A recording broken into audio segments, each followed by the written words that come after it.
Master K academy. Master K അക്കാഡമിയുടെ പുതിയൊരു video ക്ലാസ്സിലേക്ക് എല്ലാവർക്കും സ്വാഗതം. പ്ലാന്റ് ഫിസിയോളജി എന്ന് പറയുന്ന മൊഡ്യൂളിലെ ടോപ്പിക്കാണ് നമ്മൾ ഇന്ന് ഡിസ്കസ് ചെയ്യാൻ പോകുന്നത്. അതിനകത്ത് അബ്സോർപ്ഷൻ ഓഫ് വാട്ടർ വരുന്നുണ്ട്, ട്രാൻസ്പിറേഷൻ പ്രോസസ്സ് വരുന്നുണ്ട്, ലൈറ്റ് റിയാക്ഷൻസ് വരുന്നുണ്ട്. ഓക്കെ, ഇത്രയും ടോപ്പിക്കാണ് നമ്മൾ ഇന്ന് ഡിസ്കസ് ചെയ്യാനായിട്ട് പോകുന്നത്. അപ്പോൾ നമുക്ക് ക്ലാസ്സിലേക്ക് കടക്കാം. പ്ലാന്റ് ഫിസിയോളജിയാണ് നമ്മളുടെ മൊഡ്യൂള്.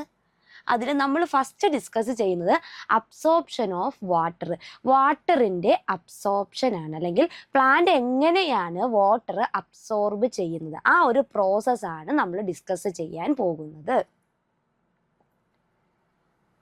അബ്സോർപ്ഷൻ ഓഫ് വാട്ടറിൽ നമ്മൾ ഫസ്റ്റ് ഡിസ്കസ് ചെയ്യുന്ന ടോപ്പിക്കാണ് പ്ലാന്റ് വാട്ടർ റിലേഷൻഷിപ്പ്. അതിൽ നമ്മൾ പറയുന്നൊരു ടോപ്പിക്കാണ് വാട്ടർ പൊട്ടൻഷ്യൽ. വാട്ടറിൻ്റെ പൊട്ടൻഷ്യൽ അല്ലെങ്കിൽ വാട്ടറിൻ്റെ എനർജി. ഓക്കെ, ഇത് എന്താണെന്ന് ചോദിച്ചാൽ it is A potential energy of water in A system. ഒരു സിസ്റ്റത്തിലുള്ള വാട്ടറിൻ്റെ പൊട്ടൻഷ്യൽ എനർജി, ആ സിസ്റ്റത്തിൽ ആ വാട്ടർ ഇരിക്കുമ്പോഴുള്ള അതിൻ്റെ എനർജിയെ വിളിക്കുന്ന പേരാണ് വാട്ടർ പൊട്ടൻഷ്യൽ എന്ന് പറയുന്നത്. ഏറ്റവും കൂടുതൽ വാട്ടർ പൊട്ടൻഷ്യൽ ആർക്കാണെന്ന് ചോദിച്ചാൽ പ്യുവർ വാട്ടറിനായിരിക്കും. ഓക്കെ, അത് 0 ആയിരിക്കും. പ്യുവർ വാട്ടറിനാണ് വാട്ടർ പൊട്ടൻഷ്യൽ കൂടുതൽ, അത് 0 ആയിരിക്കും. വാട്ടർ എപ്പോഴും മൂവ് ചെയ്യുന്നത് വാട്ടർ പൊട്ടൻഷ്യൽ കൂടിയ ഭാഗത്ത് നിന്നും വാട്ടർ പൊട്ടൻഷ്യൽ കുറഞ്ഞ ഭാഗത്തേക്കായിരിക്കും. ഓക്കെ, വാട്ടറിൻ്റെ കോൺസെൻട്രേഷൻ കൂടിയ ഭാഗത്ത് നിന്നും വാട്ടറിൻ്റെ കോൺസെൻട്രേഷൻ കുറഞ്ഞ ഭാഗത്തേക്കായിരിക്കും വാട്ടർ മൂവ് ചെയ്യുന്നത്. ഇതാണ് നമ്മൾ വാട്ടർ റിലേഷൻഷിപ്പിൽ ഒന്നാമത് പറയുന്ന ടേം വാട്ടർ പൊട്ടൻഷ്യൽ. ഇനി എന്തൊക്കെയാണ് വാട്ടർ പൊട്ടൻഷ്യലിൻ്റെ components? What are the components of water potential? First one is solute potential, അല്ലെങ്കിൽ നമ്മൾ അതിനെ വിളിക്കും ഓസ്മോട്ടിക് പൊട്ടൻഷ്യൽ. നമ്മൾ എമൗണ്ട് ഓഫ് വാട്ടർ എടുത്തിട്ട് അതിലേക്ക് സൊല്യൂട്ട് ആഡ് ചെയ്ത് കൊടുക്കുക. അപ്പോൾ സൊല്യൂട്ട് ആഡ് ചെയ്യുമ്പോൾ അതിലെ വാട്ടറിൻ്റെ എമൗണ്ട് അല്ലെങ്കിൽ വാട്ടർ പൊട്ടൻഷ്യൽ എന്ത് ചെയ്യും? കുറയും. വാട്ടറിൻ്റെ കോൺസെൻട്രേഷൻ കുറയും, സൊല്യൂട്ടിൻ്റെ കോൺസെൻട്രേഷൻ കൂടും. ആ സൊല്യൂട്ട് അതിൽ എക്സേർട്ട് ചെയ്യുന്ന ആ ഒരു പ്രഷറിനെ നമ്മൾ വിളിക്കുന്ന പേരാണ് solute potential. Okay, solute potential add ചെയ്യുമ്പോൾ എന്ത് കുറയും? വാട്ടർ പൊട്ടൻഷ്യൽ ഡിക്രീസ് ചെയ്യും. വാട്ടറിനകത്തേക്ക് നമ്മൾ സൊല്യൂട്ട് ആഡ് ചെയ്ത് കൊടുക്കുക. അപ്പോൾ അവിടെ വാട്ടറിൻ്റെ കോൺസെൻട്രേഷൻ കുറയുന്നു, സൊല്യൂട്ടിൻ്റെ കോൺസെൻട്രേഷൻ കൂടുന്നു. ആ സൊല്യൂട്ട് എക്സേർട്ട് ചെയ്യുന്ന ആ ഒരു പ്രഷറിനെ നമ്മൾ വിളിക്കുന്ന പേരാണ് സൊല്യൂട്ട് പൊട്ടൻഷ്യൽ. അടുത്തതാണ് പ്രഷർ പൊട്ടൻഷ്യൽ. സെല്ലിനകത്തേക്ക് വാട്ടർ എൻ്റർ ചെയ്യുന്നു. സെല്ലിനകത്തേക്ക് വാട്ടർ എൻ്റർ ചെയ്ത് കഴിഞ്ഞാൽ സെല്ലിനകത്തുള്ള കമ്പോണൻസ് എന്ത് ചെയ്യും? ഒന്ന് ബൾജ് ചെയ്യും. കമ്പോണൻ്റ് അല്ലെങ്കിൽ കോമ്പൗണ്ട് ഇൻക്രീസ് ചെയ്തു, കണ്ടന്റ് ഇൻക്രീസ് ചെയ്തു സെല്ലിനകത്തുള്ള. ആ കണ്ടന്റ് സെൽ വോളിലേക്ക് ഒരു പ്രഷർ എക്സേർട്ട് ചെയ്യും. ആ പ്രഷറിനെ നമ്മൾ വിളിക്കുന്ന പേരാണ് പ്രഷർ പൊട്ടൻഷ്യൽ അല്ലെങ്കിൽ ടർഗർ പ്രഷർ. സെല്ലിനകത്തേക്ക് വാട്ടർ കയറിക്കഴിഞ്ഞാൽ സെല്ലിനകത്തുള്ള കണ്ടന്റ് ആ സെൽ വോളിലേക്ക് ഒരു പ്രഷർ എക്സേർട്ട് ചെയ്യും. And that pressure is called pressure potential. Water പൊട്ടൻഷ്യലിന്റെ മറ്റ് രണ്ട് കമ്പോണന്റുകളാണ് മെട്രിക് പൊട്ടൻഷ്യലും ഗ്രാവിറ്റേഷണൽ പൊട്ടൻഷ്യലും. Effect of gravity on water potential. ആ വാട്ടറിന്റെ എനർജിയിലുള്ള ഗ്രാവിറ്റിയുടെ എഫക്റ്റ് ആണെന്ത്? Gravitational potential. ഏതെങ്കിലും ഒരു സോളിഡ് ഭാഗത്ത് വാട്ടർ അബ്സോർബ് ചെയ്യുന്നു. അങ്ങനെ സോളിഡ് ആയിട്ടുള്ള ഏതെങ്കിലും കമ്പോണന്റിൽ വാട്ടർ അബ്സോർബ് ചെയ്ത് കഴിഞ്ഞാൽ അവിടെ എക്സേർട്ട് ചെയ്യുന്ന ആ ഒരു വാട്ടറിന്റെ പ്രഷർ അല്ലെങ്കിൽ എനർജിയാണ് മെട്രിക് പൊട്ടൻഷ്യൽ. ഇത് നാലും ചേരുന്നതാണ് നമ്മളുടെ water potential. Okay, water potential നമ്മൾ ഡിനോട്ട് ചെയ്യുന്ന ലെറ്റർ സൈ എന്നാണ്. അപ്പോൾ psi W, that means water potential is equal to psi s solute potential plus pressure potential, gravity potential and matric potential. ഇതിൽ ഈ രണ്ടെണ്ണം എന്തായിരിക്കും? നെഗ്ലിജിബിൾ ആയിരിക്കും, നമ്മൾ കൺസിഡർ ചെയ്യാറില്ല. വാട്ടർ പൊട്ടൻഷ്യൽ നമ്മൾ മെയിനായിട്ട് പറയുന്നത് രണ്ട് ടേമിലാണ്, സൊല്യൂട്ട് പൊട്ടൻഷ്യലും പ്രഷർ പൊട്ടൻഷ്യലും. ഇതാണ് നമ്മൾ പ്ലാന്റ് വാട്ടർ റിലേഷൻഷിപ്പിൽ നമുക്ക് നോക്കാനുള്ളത്, water potential. Next part is organ of water absorption. പ്ലാന്റിന് വാട്ടർ സോയിലിൽ നിന്നും അബ്സോർബ് ചെയ്യണം. There main organ is root hair. അവരുടെ റൂട്ടിൽ കാണുന്ന യൂണിസെല്ലുലാർ ആയിട്ടുള്ള ട്യൂബുലാർ ആയിട്ടുള്ള ഔട്ട് ഗ്രോത്തിനെ വിളിക്കുന്ന പേരാണ് റൂട്ട് ഹെയർ. ഈ റൂട്ട് ഹെയർ ഉപയോഗിച്ചുകൊണ്ടാണ് അവർ വാട്ടറിനെ എന്ത് ചെയ്യുന്നത്, സോയിലിൽ നിന്നും അബ്സോർബ് ചെയ്യുന്നത്. ഇത് എവിടെയാണ് ലൊക്കേറ്റ് ചെയ്യുന്നത്? നമ്മളൊരു റൂട്ട് കൺസിഡർ ചെയ്ത് കഴിഞ്ഞാൽ റൂട്ടിന്റെ ഏറ്റവും എപ്പെക്സിന് ഓപ്പോസിറ്റ് ആയിട്ട് കാണുന്ന റീജിയൻ ആണ് എന്ത്, മെച്ചുറേഷൻ റീജിയൻ. മെരിസ്റ്റമാറ്റിക് സോൺ ഉണ്ട്, ഇലോങ്ങേഷൻ സോൺ ഉണ്ട്, അതിനുശേഷം കാണുന്ന റീജിയൻ ആണ് മെച്ചുറേഷൻ റീജിയൻ. ഈ മെച്ചുറേഷൻ റീജിയനിൽ കാണുന്ന യൂണിസെല്ലുലാർ ആയിട്ടുള്ള ഔട്ട് ഗ്രോത്തിനെ നമ്മൾ വിളിക്കുന്ന പേരാണ് റൂട്ട് ഹെയർ. ഈ റൂട്ട് ഹെയർ ഉപയോഗിച്ചുകൊണ്ടാണ് പ്ലാന്റ് വാട്ടർ അബ്സോർബ് ചെയ്യുന്നത്. ഇവരുടെ പ്രത്യേകത, ഈ റൂട്ട് ഹെയർസിന്റെ സെൽ വോൾ എന്ന് പറയുന്നത് വളരെ തിന്നായിരിക്കും. സെൽ വോള് വളരെ തിന്നായിരിക്കും. And it is permeable to both solvent and solute. സോൾവെന്റിനെയും സൊല്യൂട്ടിനെയും ഒരുപോലെ എന്ത് ചെയ്യും, അവരെ കടത്തിവിടും, പെർമിയബിൾ ആയിരിക്കും. അതുകൊണ്ടാണ് ഇവർക്ക് എന്തിനുള്ള കപ്പാസിറ്റി ഉള്ളത്, അബ്സോർപ്ഷനുള്ള കപ്പാസിറ്റി ഉള്ളത്. ഓക്കെ, തിന്നായിട്ടുള്ള സെൽ വോൾ ആയിരിക്കും ആർക്കുള്ളത്, റൂട്ട് ഹെയർസിനുള്ളത്. ഇനി എങ്ങനെയാണ് ഈ റൂട്ട് ഹെയർസ് ഉപയോഗിച്ചുകൊണ്ട് വാട്ടർ അബ്സോർബ് ചെയ്യുന്നത്? Mechanism of water absorption. There are two methods അല്ലെങ്കിൽ two mechanisms involved. First one is called passive absorption. Second one is called active absorption. ഈ രണ്ട് രീതിയിലും വാട്ടർ എന്ത് ചെയ്യും, അബ്സോർബ് ചെയ്യും. ഇതിൽ ഓരോന്നും നമുക്ക് എന്ത് ചെയ്യാം, ഡിസ്കസ് ചെയ്യാം. ഒന്നാമത്തെയാണ് പാസീവ് അബ്സോർപ്ഷൻ. എനർജി ഉപയോഗിക്കാതെ, വിത്തൗട്ട് യൂസ് ഓഫ് എനർജി വാട്ടറിന്റെ അബ്സോർപ്ഷൻ നടക്കുകയാണെങ്കിൽ that process is called passive absorption. അവിടെ നമ്മൾ എനർജി യൂസ് ചെയ്യുന്നില്ല, എനർജി ഉപയോഗിക്കാതെ വാട്ടറിനെ എന്ത് ചെയ്യുന്നു, അബ്സോർബ് ചെയ്യുന്നു. അപ്പോൾ അവിടെ വരുന്ന പ്രോസസ് ഏതാണ്, വാട്ടറിനെ നമുക്ക് അബ്സോർബ് ചെയ്യണം, അവിടെ എനർജി ഇല്ല. So they're mainly driven by difference in water potential. ഒന്നാമതായിട്ട് അവിടെ വരുന്ന മെക്കാനിസം ആണ് വാട്ടർ പൊട്ടൻഷ്യലിന്റെ വ്യത്യാസം. നമ്മൾ വാട്ടർ പൊട്ടൻഷ്യൽ പറഞ്ഞപ്പോൾ പറഞ്ഞു, water is moved from higher water potential to low water potential. വെള്ളത്തിന്റെ ഗാഢത കൂടിയ ഭാഗത്ത് നിന്നും വെള്ളത്തിന്റെ ഗാഢത കുറഞ്ഞ ഭാഗത്തേക്കാണ് വാട്ടർ എന്ത് ചെയ്യുന്നത്, മൂവ് ചെയ്യുന്നത്. അത് എന്ന് പറയുന്നത് എന്ത് മെക്കാനിസമാണ്, ഒരു പാസീവ് അബ്സോർപ്ഷൻ ആണ്. അതുമല്ലെങ്കിൽ വരുന്ന അടുത്ത ഒരു മെക്കാനിസം ആണ് ട്രാൻസ്പിറേഷൻ പുൾ. ഈ രണ്ട് മെത്തേഡ് ഉപയോഗിച്ചാണ് ഏത് അബ്സോർപ്ഷൻ നടക്കുന്നത്, പാസീവ് അബ്സോർപ്ഷൻ നടക്കുന്നത്. ഇത് പാസീവ് അബ്സോർപ്ഷനിൽ വരുന്ന 3 ഫിസിക്കൽ മെക്കാനിസംസ് ആണ്. First one is imbibition, second one diffusion, third one osmosis. Physical ആയിട്ടുള്ള അല്ലെങ്കിൽ പാസീവ് ആയിട്ടുള്ള അബ്സോർപ്ഷൻ ആയിട്ട് വരുന്ന 3 മെത്തേഡുകളാണ് imbibition, diffusion and osmosis. Imbibition, absorption of water by some solid particle. വാട്ടറിനെ അബ്സോർബ് ചെയ്യാൻ കഴിവുള്ള ഹൈഡ്രോഫിലിക് ആയിട്ടുള്ള ഏതെങ്കിലും പാർട്ടിക്കിളുകൾ ഉപയോഗിച്ചുകൊണ്ട് വാട്ടർ എന്ത് ചെയ്യുന്നു, അബ്സോർബ് ചെയ്യുന്നു. Water is called imbibate. ഇവിടെ വാട്ടർ ആണ് അബ്സോർബ് ചെയ്യുന്നത്, അതുകൊണ്ട് നമ്മൾ അതിനെ വിളിക്കും ഇംബൈബേറ്റ്. ഇനി സെല്ലിനകത്തുള്ള അല്ലെങ്കിൽ സെൽ വോളിലുള്ള ഏത് കമ്പോണന്റ് ആണോ വാട്ടറിനെ അബ്സോർബ് ചെയ്യുന്നത്, ഏത് സബ്സ്റ്റൻസ് ആണോ വാട്ടറിനെ അബ്സോർബ് ചെയ്യുന്നത്, ആ സബ്സ്റ്റൻസിനെ നമ്മൾ വിളിക്കും ഇംബൈബെന്റ്. നോർമലി ഇംബൈബെന്റ് ആയിട്ട് വരുന്നവരാണ് സെല്ലുലോസ്, സ്റ്റാർച്ച്, പെക്റ്റിക് കോമ്പൗണ്ട്.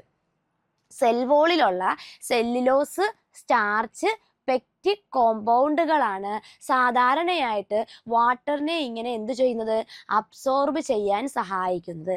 അവരെ നമ്മൾ ഇംബൈബെന്റ് എന്ന് വിളിക്കും. ആ പ്രോസസ്സാണ് ഏത്, ഇംബൈബിഷൻ. വാട്ടറിനെ അബ്സോർബ് ചെയ്യാൻ കഴിവുള്ള ഹൈഡ്രോഫിലിക് ആയിട്ടുള്ള പാർട്ടിക്കിളുകൾ ഉപയോഗിച്ചുകൊണ്ട് വാട്ടറിനെ എന്ത് ചെയ്യുന്നു, അബ്സോർബ് ചെയ്യുന്നു. Next process is diffusion. Movement of water അല്ലെങ്കിൽ ഏതെങ്കിലും സൊല്യൂട്ട് അല്ലെങ്കിൽ solvent through their concentration gradient, higher concentration to lower concentration. ഗാഢത കൂടിയ ഭാഗത്തു നിന്നും ഗാഢത കുറഞ്ഞ ഭാഗത്തേക്ക് വാട്ടർ എന്ത് ചെയ്യും? മൂവ് ചെയ്യും, അല്ലെങ്കിൽ സൊല്യൂട്ട് മൂവ് ചെയ്യും, സോൾവെന്റ് മൂവ് ചെയ്യും. And that process is called diffusion. ഇതും എന്ത് മെത്തേഡാണ്? ഒരു പാസീവ് അബ്സോർപ്ഷൻ ആണ്, എനർജി യൂസ് ചെയ്യുന്നില്ല. Next process is osmosis. വാട്ടറിന്റെ ഏറ്റവും കൂടുതൽ അബ്സോർപ്ഷൻ നടക്കുന്ന റൂട്ട് ഹെയർസ് വഴി ഏറ്റവും കൂടുതൽ വാട്ടർ അബ്സോർപ്ഷൻ നടക്കുന്ന മെത്തേഡ് ഏതാണെന്ന് ചോദിച്ചാൽ ഓസ്മോസിസ് ആണ്. Okay, movement of water from higher concentration to lower concentration through a semipermeable membrane. ഒരു സെമി പെർമിയബിൾ ആയിട്ടുള്ള മെംബ്രെയിനിലൂടെ വാട്ടറിന്റെ കോൺസെൻട്രേഷൻ കൂടിയ ഭാഗത്തു നിന്നും വാട്ടറിന്റെ കോൺസെൻട്രേഷൻ കുറഞ്ഞ ഭാഗത്തേക്കുള്ള മൂവ്മെന്റിനെ വിളിക്കുന്ന പേരാണ് ഓസ്മോസിസ്. ഓക്കെ, അല്ലെങ്കിൽ നമുക്ക് വേറെ രീതിയിൽ പറയാം, movement of water from hypotonic solution. Hypotonic solution means സൊല്യൂട്ടിന്റെ കോൺസെൻട്രേഷൻ അവിടെ കുറവാണ്. ഹൈപ്പോ മീൻസ് സൊല്യൂട്ട് കോൺസെൻട്രേഷൻ കുറവ്. അപ്പോൾ സോൾവെന്റ് കോൺസെൻട്രേഷൻ അവിടെ എന്താണ്? കൂടുതലാണ്. വാട്ടറിന്റെ കോൺസെൻട്രേഷൻ അവിടെ കൂടുതലാണ്. So that is called hypotonic solution. To hypertonic solution. Hyper ആണ്, അവിടെ സൊല്യൂട്ടിന്റെ അളവ് കൂടുതലാണ്, അപ്പോൾ സോൾവെന്റിന്റെ അളവ് കുറവാണ്, അതായത് വാട്ടറിന്റെ കോൺസെൻട്രേഷൻ അവിടെ കുറവാണ്.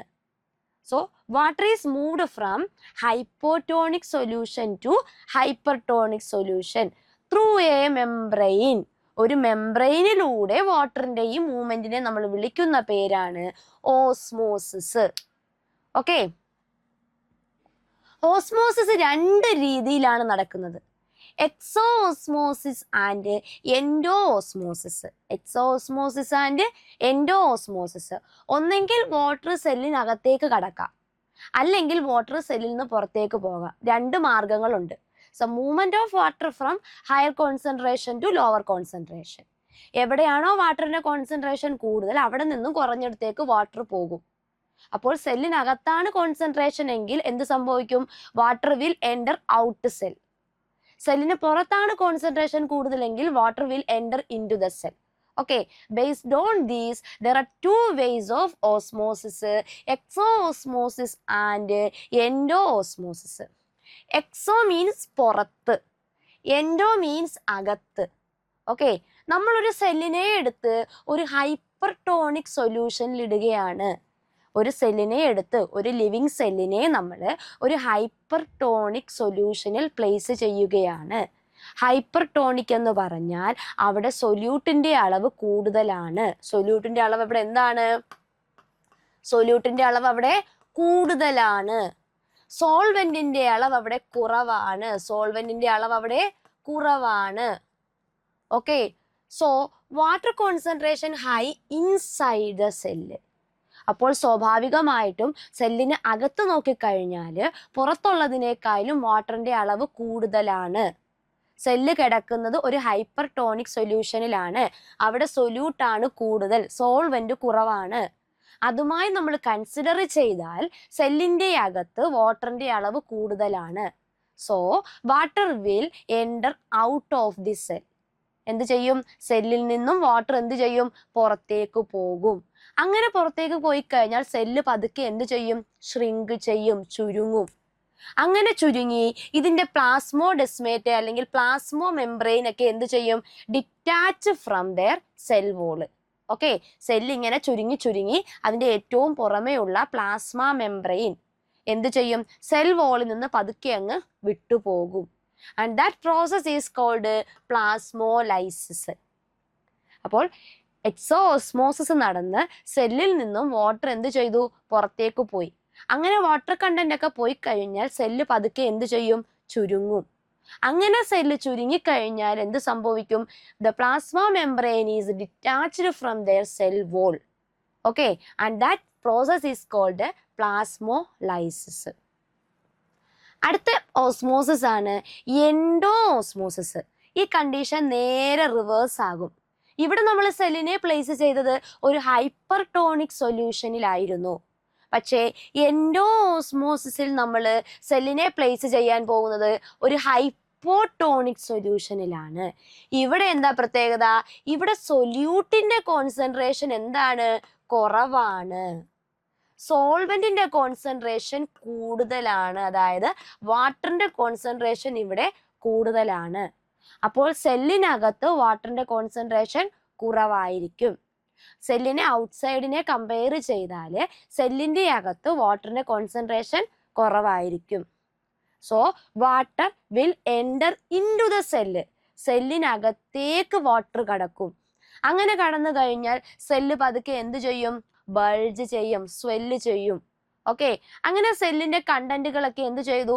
നല്ലപോലെ ബൾജ് ചെയ്തിരിക്കുകയാണ്. ഈ സെല്ലിനകത്തുള്ള ഈ കണ്ടന്റ് അതിന്റെ ചുറ്റും ഇരിക്കുന്ന സെൽ വോളിലേക്ക് ഒരു പ്രഷർ എക്സേർട്ട് ചെയ്യും. And that pressure is called turgor pressure. Okay, turgid ആയിട്ടിരിക്കുന്ന പ്രോട്ടോപ്ലാസം, വാട്ടർ ഒക്കെ അകത്തേക്ക് കടന്നു, ആ പ്രോട്ടോപ്ലാസം ടർജിഡ് ആയി.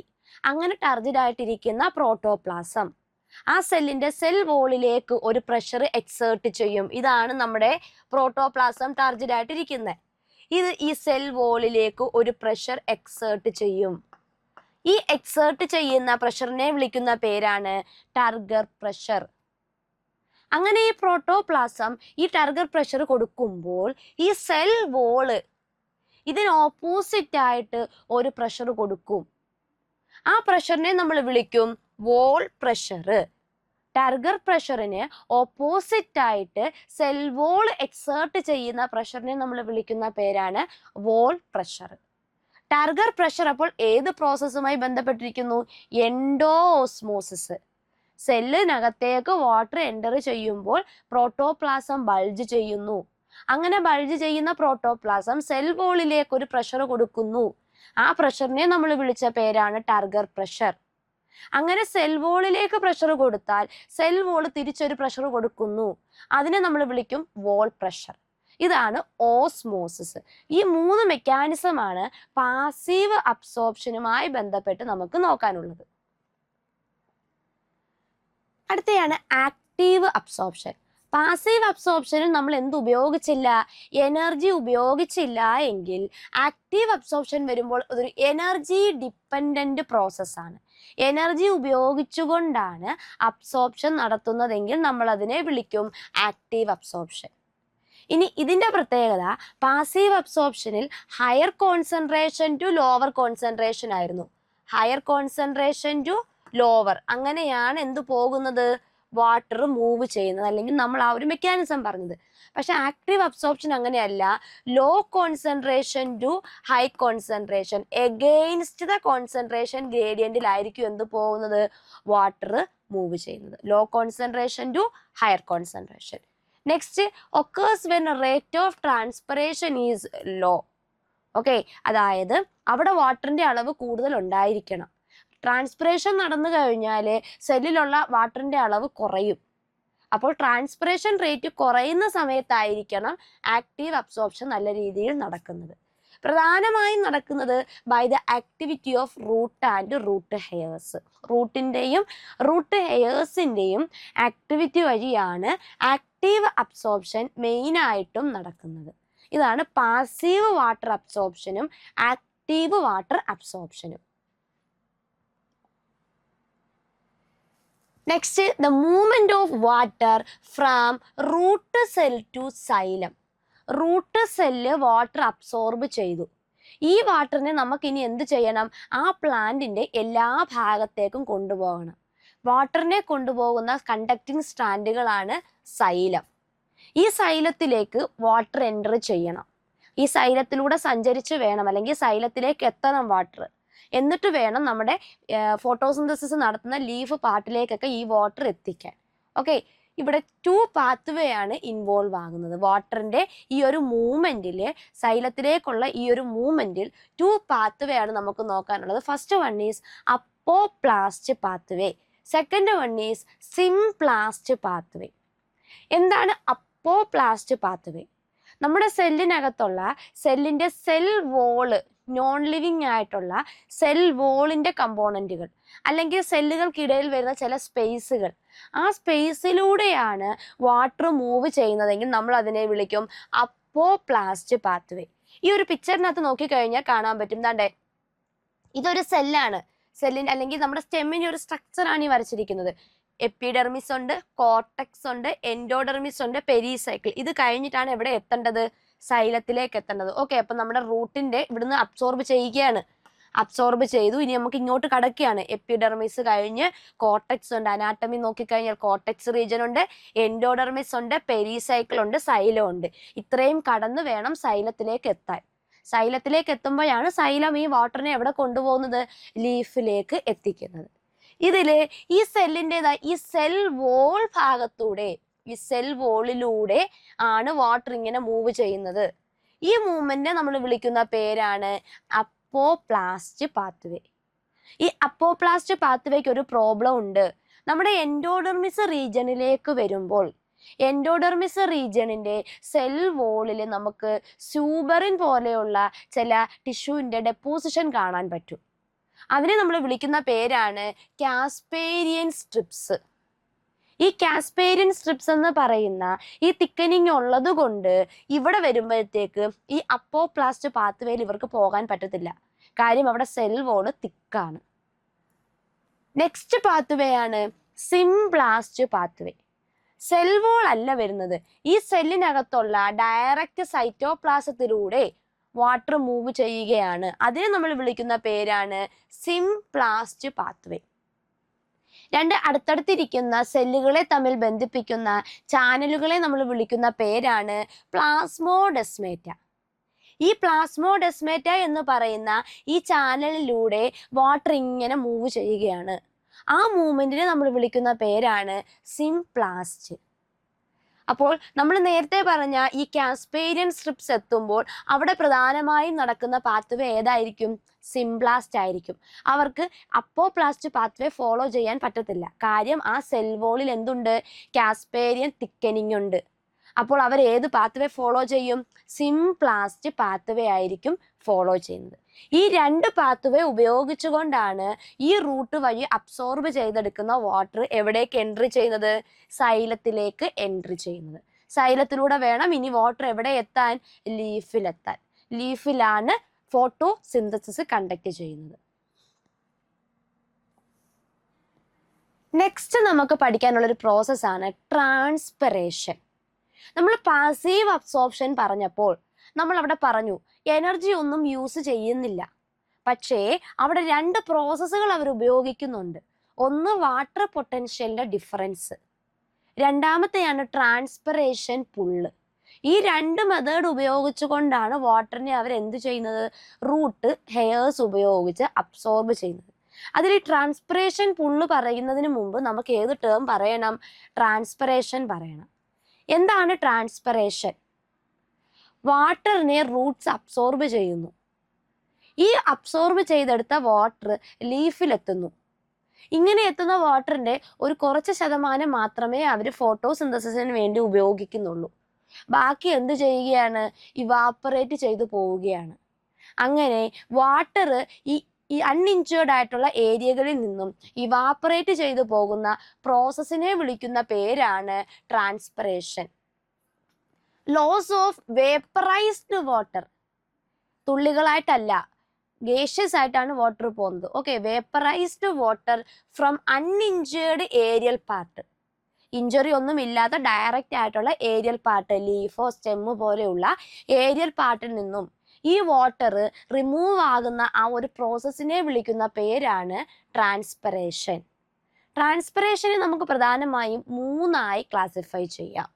ക്യൂട്ടിക്കുലാർ ട്രാൻസ്പിറേഷൻ, 5% മാത്രമാണ് ഈ ഒരു രീതിയിൽ വാട്ടർ ലോസ് ആകുന്നത്.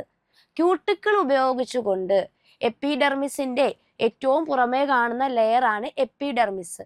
ഈ എപ്പിഡെർമിസിന്റെ പുറമേ കാണുന്ന ഒരു വാക്സി കോട്ടിങ്ങിനെ വിളിക്കുന്ന പേരാണ് ക്യൂട്ടിക്കിൾ.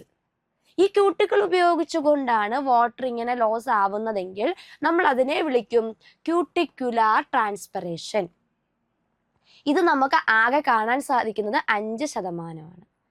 രണ്ടാമത്തെ ട്രാൻസ്പിറേഷൻ ആണ് ലെൻഡിക്കുലാർ ട്രാൻസ്പിറേഷൻ. കട്ടി കൂടിയ വുഡി ആയിട്ടുള്ള സ്റ്റെമ്മിലോ റൂട്ടിലോ ഒക്കെ കാണുന്ന ചെറിയ ചെറിയ ഓപ്പണിങ്ങുകളെ വിളിക്കുന്ന പേരാണ് ലെൻഡിസെൽ. ആ ഓപ്പണിങ്ങിനെ വിളിക്കുന്ന പേരാണ് ലെൻഡിസെൽ. ഈ ലെൻഡിസെല്ലിലൂടെയാണ് വാട്ടർ ഇതുപോലെ ലോസ് ആകുന്നതെങ്കിൽ നമ്മൾ അതിനെ വിളിക്കും ലെൻഡിക്കുലാർ ട്രാൻസ്പിറേഷൻ. ഏകദേശം 10% നമുക്ക് ഈ ലെൻഡിക്കുലാർ ട്രാൻസ്പിറേഷൻ കാണാൻ സാധിക്കും. മോസ്റ്റ് ഓഫ് ദി നമുക്ക് കാണാൻ പറ്റുന്ന 85%, 85% നമുക്ക് കാണാൻ പറ്റുന്ന ട്രാൻസ്പിറേഷൻ ആണ് സ്റ്റൊമാറ്റൽ ട്രാൻസ്പിറേഷൻ. ഇതാണ് മേജർ ടൈപ്പ്. ലീഫിന്റെ മീസോഫിൽ ടിഷ്യൂവിൽ കാണുന്ന, ലീഫ് എടുത്തു കഴിഞ്ഞാൽ ലീഫിനകത്ത് കാണുന്ന ടിഷ്യൂ ആണ് ഇത് മീസോഫിൽ. ഈ മീസോഫിലിൽ കാണുന്ന ഓപ്പണിങ്ങുകളെ നമ്മൾ വിളിക്കുന്ന പേരാണ് സ്റ്റൊമാറ്റ. സ്റ്റൊമാറ്റ വഴിയാണ് ഈ ഒരു ട്രാൻസ്പിറേഷൻ നടക്കുന്നതെങ്കിൽ നമ്മൾ അതിനെ വിളിക്കുന്ന പേര് സ്റ്റൊമാറ്റൽ ട്രാൻസ്പിറേഷൻ. ഇതാണ് മെജോറിറ്റി ആയിട്ട് അല്ലെങ്കിൽ മേജർ ടൈപ്പ് ഓഫ് ട്രാൻസ്പിറേഷൻ ആയിട്ട് നമുക്ക് നെക്സ്റ്റ് പഠിക്കാനുള്ളത്, സ്റ്റൊമാറ്റൽ ട്രാൻസ്പിറേഷൻ. ഇതിൽ നമുക്ക് നോക്കേണ്ടത് സ്ട്രക്ചർ ഓഫ് സ്റ്റൊമാറ്റ. സ്റ്റൊമാറ്റ വഴിയാണ് അവിടെ ട്രാൻസ്പിറേഷൻ നടക്കുന്നത്. നമ്മൾ ലീഫ് എടുത്തു കഴിഞ്ഞാൽ ലീഫിന്റെ എപ്പിഡെർമിസിൽ കാണുന്ന ചെറിയ ചെറിയ സുഷിരങ്ങളെ വിളിക്കുന്ന പേരാണ് stomata. The tiny pore present on the epidermis of the leaves. They serve as a passage for movement of water vapor, carbon dioxide and oxygen. Carbon dioxide, water, oxygen ഇതെല്ലാം എക്സ്ചേഞ്ച് ചെയ്യുന്ന ചെറിയ ചെറിയ ഈ പോറുകളെ വിളിക്കുന്ന പേരാണ് സ്റ്റൊമാറ്റ. നമ്മൾ സ്റ്റൊമാറ്റയെ എടുത്ത് നോക്കിക്കഴിഞ്ഞാൽ, സ്റ്റൊമാറ്റയുടെ സ്ട്രക്ചർ നോക്കിക്കഴിഞ്ഞാൽ, it consist of mainly 3 parts. A stomatal pore, ഏറ്റവും സെൻട്രലായിട്ട് ഒരു സുഷിരമുണ്ട്, സ്റ്റൊമാറ്റൽ പോറുണ്ട്. ആ സ്റ്റൊമാറ്റൽ പോറിനെ സറൗണ്ട് ചെയ്ത് ചില സ്പെഷ്യൽ സെല്ലുകളുണ്ട്, നമ്മൾ വിളിക്കും ഗാർഡ് സെൽ. ആ ഗാർഡ് സെല്ലിന് ചുറ്റും കാണുന്ന ചില എപ്പിഡെർമൽ സെല്ലുകളുണ്ട്, സബ്സിഡിയറി സെൽ. ഇത് മൂന്നും ചേരുന്നതാണ് stomata. The innermost pore-like opening through which gaseous exchange occurs. ഈ വാട്ടറിൻ്റെയും ഗ്യാസസിൻ്റെയും ഒക്കെ എക്സ്ചേഞ്ച് നടക്കുന്ന ഇന്നർമോസ്റ്റ് റീജിയനെ നമ്മൾ വിളിക്കുന്ന പേരാണ് സ്റ്റൊമാറ്റൽ പോർ. ഈ സ്റ്റൊമാറ്റൽ പോറിനെ സറൗണ്ട് ചെയ്ത് കാണുന്ന സ്പെഷ്യലൈസ്ഡ് സെല്ലിനെ നമ്മൾ വിളിക്കുന്ന പേരാണ് ഗാർഡ് സെല്ല്. സ്റ്റൊമാറ്റയുടെ ഓപ്പണിങ്ങിനെയും അതിൻ്റെ ക്ലോസിങ്ങിനെയും കൺട്രോൾ ചെയ്യുന്നത് ഈ ഗോഡ് സെല്ലാണ്. ഈ ഗോഡ് സെല്ലിന്റെ ഷേപ്പ് നോക്കിയിട്ടാണ് നമ്മൾ അതൊരു ഡൈക്കോട്ട് പ്ലാന്റ് ആണോ മോണോകോട്ട് പ്ലാന്റ് ആണോ എന്ന് ഡിഫറൻഷിയേറ്റ് ചെയ്യുന്നത്. അതൊരു ബീൻ ഷേപ്പ് ആണ് എങ്കിൽ, ഒരു ബീൻ ഷേപ്പ്, ഒരു പയർ വിത്തിന്റെ ആകൃതിയിലാണ് നമുക്ക് ഈ ഒരു ഗോഡ് സെല്ല് കാണാൻ സാധിക്കുന്നതെങ്കിൽ അതൊരു ഡൈക്കോട്ട് പ്ലാന്റ് ആയിരിക്കും. ഒരു ഡംബൽ ഷേപ്പിലാണ് നമുക്ക് കാണാൻ സാധിക്കുന്നതെങ്കിൽ അത് മോണോകോട്ട് പ്ലാന്റ് ആയിരിക്കും. അതാണ് ഗോഡ് സെല്ല്. ഈ ഗോഡ് സെല്ലിന് ചുറ്റും എപ്പിഡെർമൽ സെല്ലുകളുണ്ട്. എന്നാൽ ഈ ഗോഡ് സെല്ലിന് ചുറ്റും കാണുന്ന എപ്പിഡെർമൽ സെല്ലുകൾ ചിലത് സ്പെഷ്യലൈസ്ഡ് ആയിരിക്കും, ചിലപ്പം വലിപ്പം കൂടുതലുള്ളതോ നമുക്ക് തിരിച്ചറിയാൻ കഴിയുന്നതായിരിക്കും. അങ്ങനെ കാണുന്ന ആ സ്പെഷ്യലായിട്ടുള്ള എപ്പിഡെർമൽ സെല്ലുകളെ നമ്മൾ വിളിക്കുന്ന പേരാണ് സബ്സിഡിയറി സെൽ അല്ലെങ്കിൽ ആക്സസറി സെല്ലുകൾ. ഇത് മൂന്നും ചേരുന്നതാണ് സ്റ്റൊമാറ്റ എന്ന് പറയുന്നത്. ഇത് മൂന്നും ചേരുമ്പോൾ നമ്മൾ അതിനെ വിളിക്കും സ്റ്റൊമാറ്റൽ അപ്പാരറ്റസ്. ഇതാണ് സെന്ററിലെ ഓപ്പണിങ്. ഈ ഓപ്പണിങ്ങിന്റെ ഇരുവശത്തുമായി കാണുന്ന ഈ സെല്ലിനെ നമ്മൾ വിളിക്കുന്ന പേരാണ് ഗാർഡ് സെല്ല്. ഇതിന് ചുറ്റുമായി ഇതിനെ സറൗണ്ട് ചെയ്ത് കാണുന്ന എപ്പിഡെർമൽ സെല്ലിനെ നമ്മൾ വിളിക്കുന്ന പേരാണ് സബ്സിഡിയറി സെല്ല്. ഇതിന് ചുറ്റുമായി കാണുന്ന ഈ സെല്ലുകളെ നമ്മൾ വിളിക്കുന്ന പേരാണ് സബ്സിഡിയറി സെല്ല്. ഈ ഗോഡ് സെല്ലിലാണ് നമുക്ക് എന്ത് കാണാൻ സാധിക്കുന്നത്? ക്ലോറോപ്ലാസ്റ്റ് കാണാൻ സാധിക്കുന്നത്. ഫോട്ടോസിന്തസിസിന് സഹായിക്കുന്ന അപ്പാരറ്റസ് ആണ് ക്ലോറോപ്ലാസ്റ്റ്. ഈ ക്ലോറോപ്ലാസ്റ്റ് കാണുന്നത് എവിടെയാ? ഈ ഗോഡ് സെല്ലിലാണ് ക്ലോറോപ്ലാസ്റ്റ് കാണുന്നത്. ഇതിനെ മൂന്നിനെയും കൂടെ ചേർത്ത് നമ്മൾ വിളിക്കുന്ന പേരാണ് stomatal apparatus. Stomatal transpiration, stomata വഴിയുള്ള ട്രാൻസ്പിറേഷൻ കൺട്രോൾ ചെയ്യുന്നത് by opening and closing of stomata. Stomata വഴി ട്രാൻസ്പിറേഷൻ നടന്നാൽ വാട്ടർ ലോസ് ആകും. അപ്പോൾ ഇത് കൺട്രോൾ ചെയ്യുന്നത് സ്റ്റൊമാറ്റയുടെ ക്ലോസിങ്ങും ഓപ്പണിങ്ങും വഴിയാണ്. ഇതിനെ സ്വാധീനിക്കുന്ന അല്ലെങ്കിൽ ഇതിനെ കൺട്രോൾ ചെയ്യുന്ന ചില ഫാക്ടറുകളാണ്: ഒന്ന് കാർബൺ ഡൈ ഓക്സൈഡ്, 2 ലൈറ്റിന്റെ ഇന്റൻസിറ്റി, 3 വാട്ടർ സപ്ലൈ. ഒരുപാട് ലൈറ്റ് ഇന്റൻസിറ്റി ഉണ്ട്, അവിടെ കാർബൺ ഡൈ ഓക്സൈഡ് ഉണ്ട്, ആവശ്യത്തിന് വാട്ടറും ഉണ്ട്. അങ്ങനെയാണെങ്കിൽ സ്റ്റൊമാറ്റ എന്തായിരിക്കും? ഓപ്പൺ ആയിരിക്കും. അതായത് നമ്മൾ ഡേ ടൈം കൺസിഡർ ചെയ്യുക. പകൽ സമയത്ത് ലൈറ്റ് ഇന്റൻസിറ്റി ഉണ്ട്, കാർബൺ ഡൈ ഓക്സൈഡിനെ എടുക്കുന്നു, വാട്ടർ സപ്ലൈ ഉണ്ട്. അങ്ങനെ ഓപ്പൺ ആകുന്ന സ്റ്റൊമാറ്റയെ നമ്മളൊരു പേര് വിളിക്കും ഫോട്ടോ ആക്റ്റീവ് സ്റ്റൊമാറ്റ. പ്രധാനമായും മീസോഫൈറ്റുകളിൽ കാണുന്ന സ്റ്റൊമാറ്റ എന്ന് പറയുന്നത് ഫോട്ടോ ആക്റ്റീവ് ആയിരിക്കും. ഒരു മോഡറേറ്റ് എമൗണ്ട് ഓഫ് വാട്ടറിൽ അഡാപ്റ്റ് ആകുന്ന പ്ലാന്റുകളെ ഇൻക്ലൂഡ് ചെയ്യുന്ന ഗ്രൂപ്പാണ് ഏത്? മീസോഫൈറ്റ്.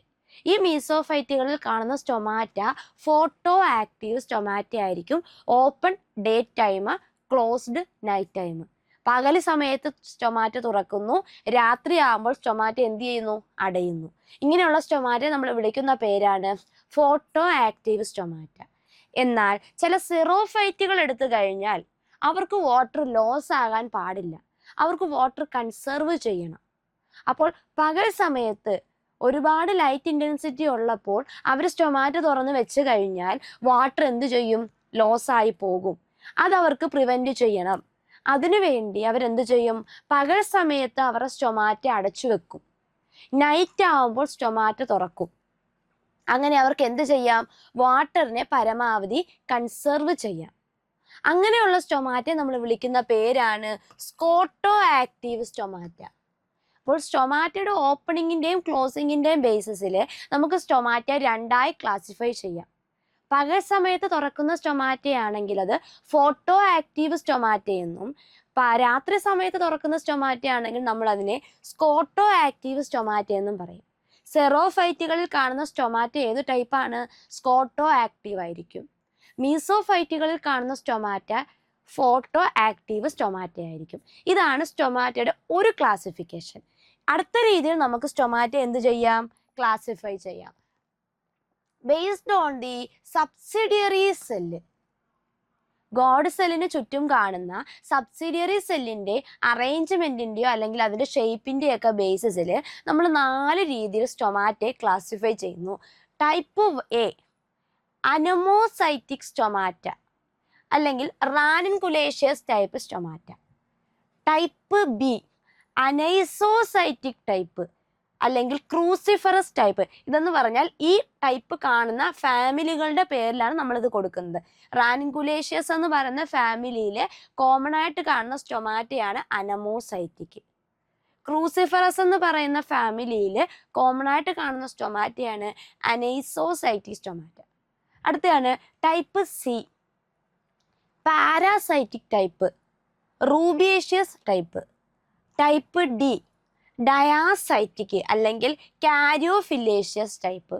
ഇങ്ങനെ 4ആയിട്ട് നമ്മൾ സ്റ്റൊമാറ്റയെ ക്ലാസിഫൈ ചെയ്യുന്നു. First one anomocytic stomata. Anomocytic സ്റ്റൊമാറ്റയുടെ പ്രത്യേകത നോക്കിയാൽ നമുക്കവിടെ സബ്സിഡിയറി സെല്ലെന്ന് എടുത്തു പറയാനായിട്ട് ആരും കാണത്തില്ല. ഗോഡ് സെല്ലിന് ചുറ്റും എപ്പിഡെർമൽ സെല്ലുകളുണ്ട്. ഈ എപ്പിഡെർമൽ സെല്ലുകളെ സബ്സിഡിയറി സെൽ എന്നും പറഞ്ഞ് നമുക്ക് ഡിഫറൻഷ്യേറ്റ് ചെയ്യാൻ പറ്റത്തില്ല. ഇവർ മോർഫോളജിക്കലി സിമിലർ ആയിരിക്കും. അങ്ങനെയുള്ള സ്റ്റൊമാറ്റയെ നമ്മൾ വിളിക്കുന്ന പേരാണ് അനമോസൈറ്റിക് സ്റ്റൊമാറ്റ. ഇവരെ സറൗണ്ട് ചെയ്ത് ഇറഗുലർ ആയിട്ടുള്ള എപ്പിഡെർമൽ സെല്ലുകളുണ്ട്. പക്ഷേ അതിനെ നമുക്കൊരു സബ്സിഡിയറി സെൽ എന്ന രീതിയിൽ ഡിഫറൻഷ്യേറ്റ് ചെയ്ത് കാണാൻ പറ്റത്തില്ല. ഇത് കോമൺ ആയിട്ട് കാണുന്നത് ട്രൈഡാക്സ്, റാനിൻകുലസ് പോലെയുള്ള ചില പ്ലാന്റുകളിലാണ്. അങ്ങനെയുള്ള സ്റ്റൊമാറ്റയെ നമ്മൾ വിളിക്കുന്ന പേര് അനമോസൈറ്റിക് സ്റ്റൊമാറ്റ. രണ്ടാമത്തെ ടൈപ്പാണ് അനൈസോസൈറ്റിക് സ്റ്റൊമാറ്റ. അനൈസോസൈറ്റിക്കിന്റെ പ്രത്യേകത സ്റ്റൊമാറ്റയെ സറൗണ്ട് ചെയ്ത് 3 സബ്സിഡിയറി സെല്ലുണ്ട്. അവിടെ എണ്ണം ഉണ്ട്, 3 സബ്സിഡിയറി സെല്ലുണ്ട്. അതിനൊരു പ്രത്യേകതയുണ്ട്, ഒരെണ്ണം മറ്റ് 2 എണ്ണത്തിനെ അപേക്ഷിച്ച് ചെറുതായിരിക്കും. സ്റ്റൊമാറ്റ നമ്മൾ എടുത്തു കഴിഞ്ഞാൽ ഈ സ്റ്റൊമാറ്റയെ സറൗണ്ട് ചെയ്ത് 3 സബ്സിഡിയറി സെല്ലുണ്ട്. ഇതിൽ ഒരെണ്ണം മറ്റ് 2 എണ്ണത്തിനെ അപേക്ഷിച്ച് എന്തായിരിക്കും? ചെറുതായിരിക്കും. അങ്ങനെ കാണുന്ന സ്റ്റൊമാറ്റയെ നമ്മൾ വിളിക്കുന്ന പേര് അനൈസോസൈറ്റിക് സ്റ്റൊമാറ്റ. ഇത് പൊതുവായിട്ട് നമുക്ക് കാണാൻ പറ്റുന്നത് നമ്മുടെ ക്യാബേജ്, പൊട്ടറ്റോ, ടൊമാറ്റോ ഇതിനകത്തൊക്കെയാണ് നമുക്ക് കോമൺ ആയിട്ട് അനൈസോസൈറ്റിക് സ്റ്റൊമാറ്റ കാണാൻ പറ്റുന്നത്. മൂന്നാമത്തെയാണ് പാരാസൈറ്റിക് സ്റ്റൊമാറ്റ. പാരാസൈറ്റിക് സ്റ്റൊമാറ്റയുടെ പ്രത്യേകത ഇവിടെയുള്ള സബ്സിഡിയറി സെല്ലുകൾ, ഗോഡ് സെല്ലിന് ചുറ്റും കാണുന്ന സബ്സിഡിയറി സെൽ എന്ന് പറയുന്നത് ഈ ഗോഡ് സെല്ലിന്റെ ആക്സിസിന് പാരലായിട്ടായിരിക്കും അറേഞ്ച് ചെയ്തിരിക്കുന്നത്.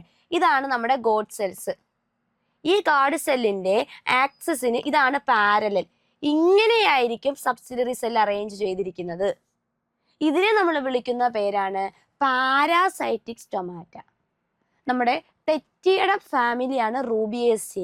അതിനകത്ത് വരുന്ന ഇക്സോറ, മുസണ്ട ഇതിനകത്തൊക്കെ നമുക്ക് കാണാൻ പറ്റുന്ന സ്റ്റൊമാറ്റയാണ് പാരാസൈറ്റിക് സ്റ്റൊമാറ്റ. ഗോഡ് സെല്ലിന്റെ ആക്സിസിന് പാരലൽ ആയിരിക്കും. ഇതാണ് നമ്മുടെ ഗോഡ് സെല്ലെങ്കിൽ ഇതിന് പാരലൽ ആയിട്ട് കാണുന്നതാണ് ഏത്? പാരാസൈറ്റിക്. അതിന് നേരെ ഓപ്പോസിറ്റ് ആണ് ഡയാസൈറ്റിക്. അവിടെയുള്ള സബ്സിഡിയറി സെല്ല് ഗോഡ് സെല്ലിന്റെ ആക്സിസിന് പെർപെൻഡിക്കുലർ ആയിട്ടായിരിക്കും കാണുന്നത്. നമ്മൾ ഇങ്ങനെ വരച്ചു കഴിഞ്ഞാൽ ഇത് ഇങ്ങനെയായിരിക്കും കാണുന്നത്, പാരലൽ ആയിരിക്കില്ല. അതിന് റൈറ്റ് ആംഗിൾ ആയിട്ടായിരിക്കും കാണുന്നത്. അങ്ങനെയാണെങ്കിൽ നമ്മൾ അതിനെ വിളിക്കും ഡയാസൈറ്റിക് സ്റ്റൊമാറ്റ. ഗോഡ് സെല്ലിന്റെ ആക്സിസിന് പെർപെൻഡിക്കുലർ ആയിട്ട് റൈറ്റ് ആംഗിൾ ആയിട്ട് കാണുവാണെങ്കിൽ നമ്മൾ അതിനെ വിളിക്കും ഡയാസൈറ്റിക് സ്റ്റൊമാറ്റ. ഇത് കാണുന്നത് ഡയാന്തസിലാണ്. കാരിയോഫില്ലസിന്റെ മെയിൻ മെമ്പറാണ് ഡയാന്തസ്. അതിൽ നമുക്ക് കാണാൻ പറ്റുന്ന സ്റ്റൊമാറ്റയാണ് ഡയാസൈറ്റിക് സ്റ്റൊമാറ്റ. ഇതാണ് സ്റ്റൊമാറ്റയുടെ ക്ലാസിഫിക്കേഷൻ. 4 രീതിയിൽ നമ്മൾ സ്റ്റൊമാറ്റയെ ക്ലാസിഫൈ ചെയ്യും based on subsidiary cell. Anisocytic, anomocytic, paracytic, diacytic. Transpiration പോലെ വാട്ടർ ലോസ് ആവുന്ന വേറെ ഒരു മെക്കാനിസമാണ് ഗട്ടേഷൻ. ഗട്ടേഷന്റെ പ്രത്യേകത ട്രാൻസ്പിറേഷനിൽ വേപ്പറൈസ്ഡ് ആയിട്ടായിരുന്നു വാട്ടർ പോകുന്നത്. ആ വാട്ടർ ലോസ് ആകുന്നത് നമുക്ക് കാണാൻ പറ്റത്തില്ല. പക്ഷെ ഗട്ടേഷൻ അങ്ങനല്ല. വാട്ടർ എന്ന് പറയുന്നത് ഡ്രോപ്പ് ബൈ ഡ്രോപ്പ് ആയിട്ട് ഇലകളിൽ നിന്നും നഷ്ടമാകും. ഇലയുടെ മാർജിനിലൊക്കെ ഡ്രോപ്പ് ബൈ ഡ്രോപ്പ് ആയിട്ട് നമുക്ക് തുള്ളികളായിട്ട് നമുക്ക് കാണാൻ സാധിക്കും.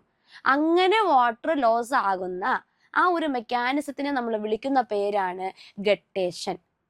എക്സസ് ആയിട്ടുള്ള വാട്ടർ റിമൂവ് ചെയ്യാൻ വേണ്ടി പ്ലാന്റ് എടുക്കുന്ന വേറെ ഒരു മെക്കാനിസമാണ് ഗട്ടേഷൻ. ഇത് പൊതുവായിട്ട് നമുക്ക് കാണാൻ സാധിക്കുന്നത് മോണോകോട്ട് ലീഫുകളിലാണ്.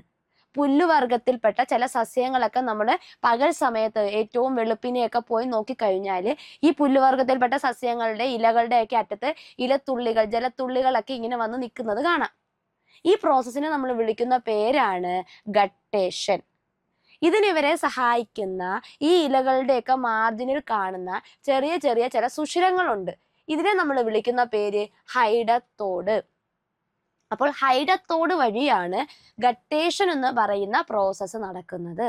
ഇത് പ്രധാനമായും കാണുന്നത് മോണോകോട്ട് ലീഫുകളിലാണ്.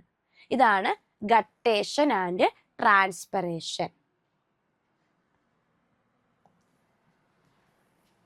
അങ്ങനെ നമ്മുടെ റൂട്ട് വഴി അബ്സോർബ് ചെയ്തെടുത്ത വാട്ടർ സൈലം സൈലത്തിലെത്തി. നമ്മൾ ഓൾറെഡി അത് പറഞ്ഞു. ഇനി ഈ സൈലത്തിലൂടെ വാട്ടർ എന്ത് ചെയ്യാൻ പോവുകയാണ്? മുകളിലേക്ക് ഉയർന്ന് എവിടെയാണോ എത്തേണ്ടത് അവിടെ നമ്മുടെ ഈ വാട്ടർ എത്താൻ പോവുകയാണ്. അവിടെ വരുന്ന മെക്കാനിസമാണ് ascent of sap, upward movement of water. റൂട്ടിൽ നിന്നും റൂട്ടിന്റെ ഹെയർസ് ഉപയോഗിച്ച് അവർ അബ്സോർബ് ചെയ്തെടുത്ത വാട്ടറിനെ ലീഫിലെത്തിക്കുന്ന ആ ഒരു അപ്വേർഡ് മൂവ്മെന്റിനെ നമ്മൾ വിളിക്കുന്ന പേരാണ് അസെൻഡ് ഓഫ് സാപ്പ്. ഈ അസെൻഡ് ഓഫ് സാപ്പില് വാട്ടർ എന്ത് ചെയ്യണം? റൂട്ടിൽ നിന്നും അതിന്റെ ഏറ്റവും ടോപ്പിലുള്ള ആ ഒരു ലീഫ് വരെ എത്തണം. ഓക്കെ, ലീഫ് വരെ നമുക്ക് എന്തെത്തണം? ഈ ഒരു വാട്ടർ എത്തണം.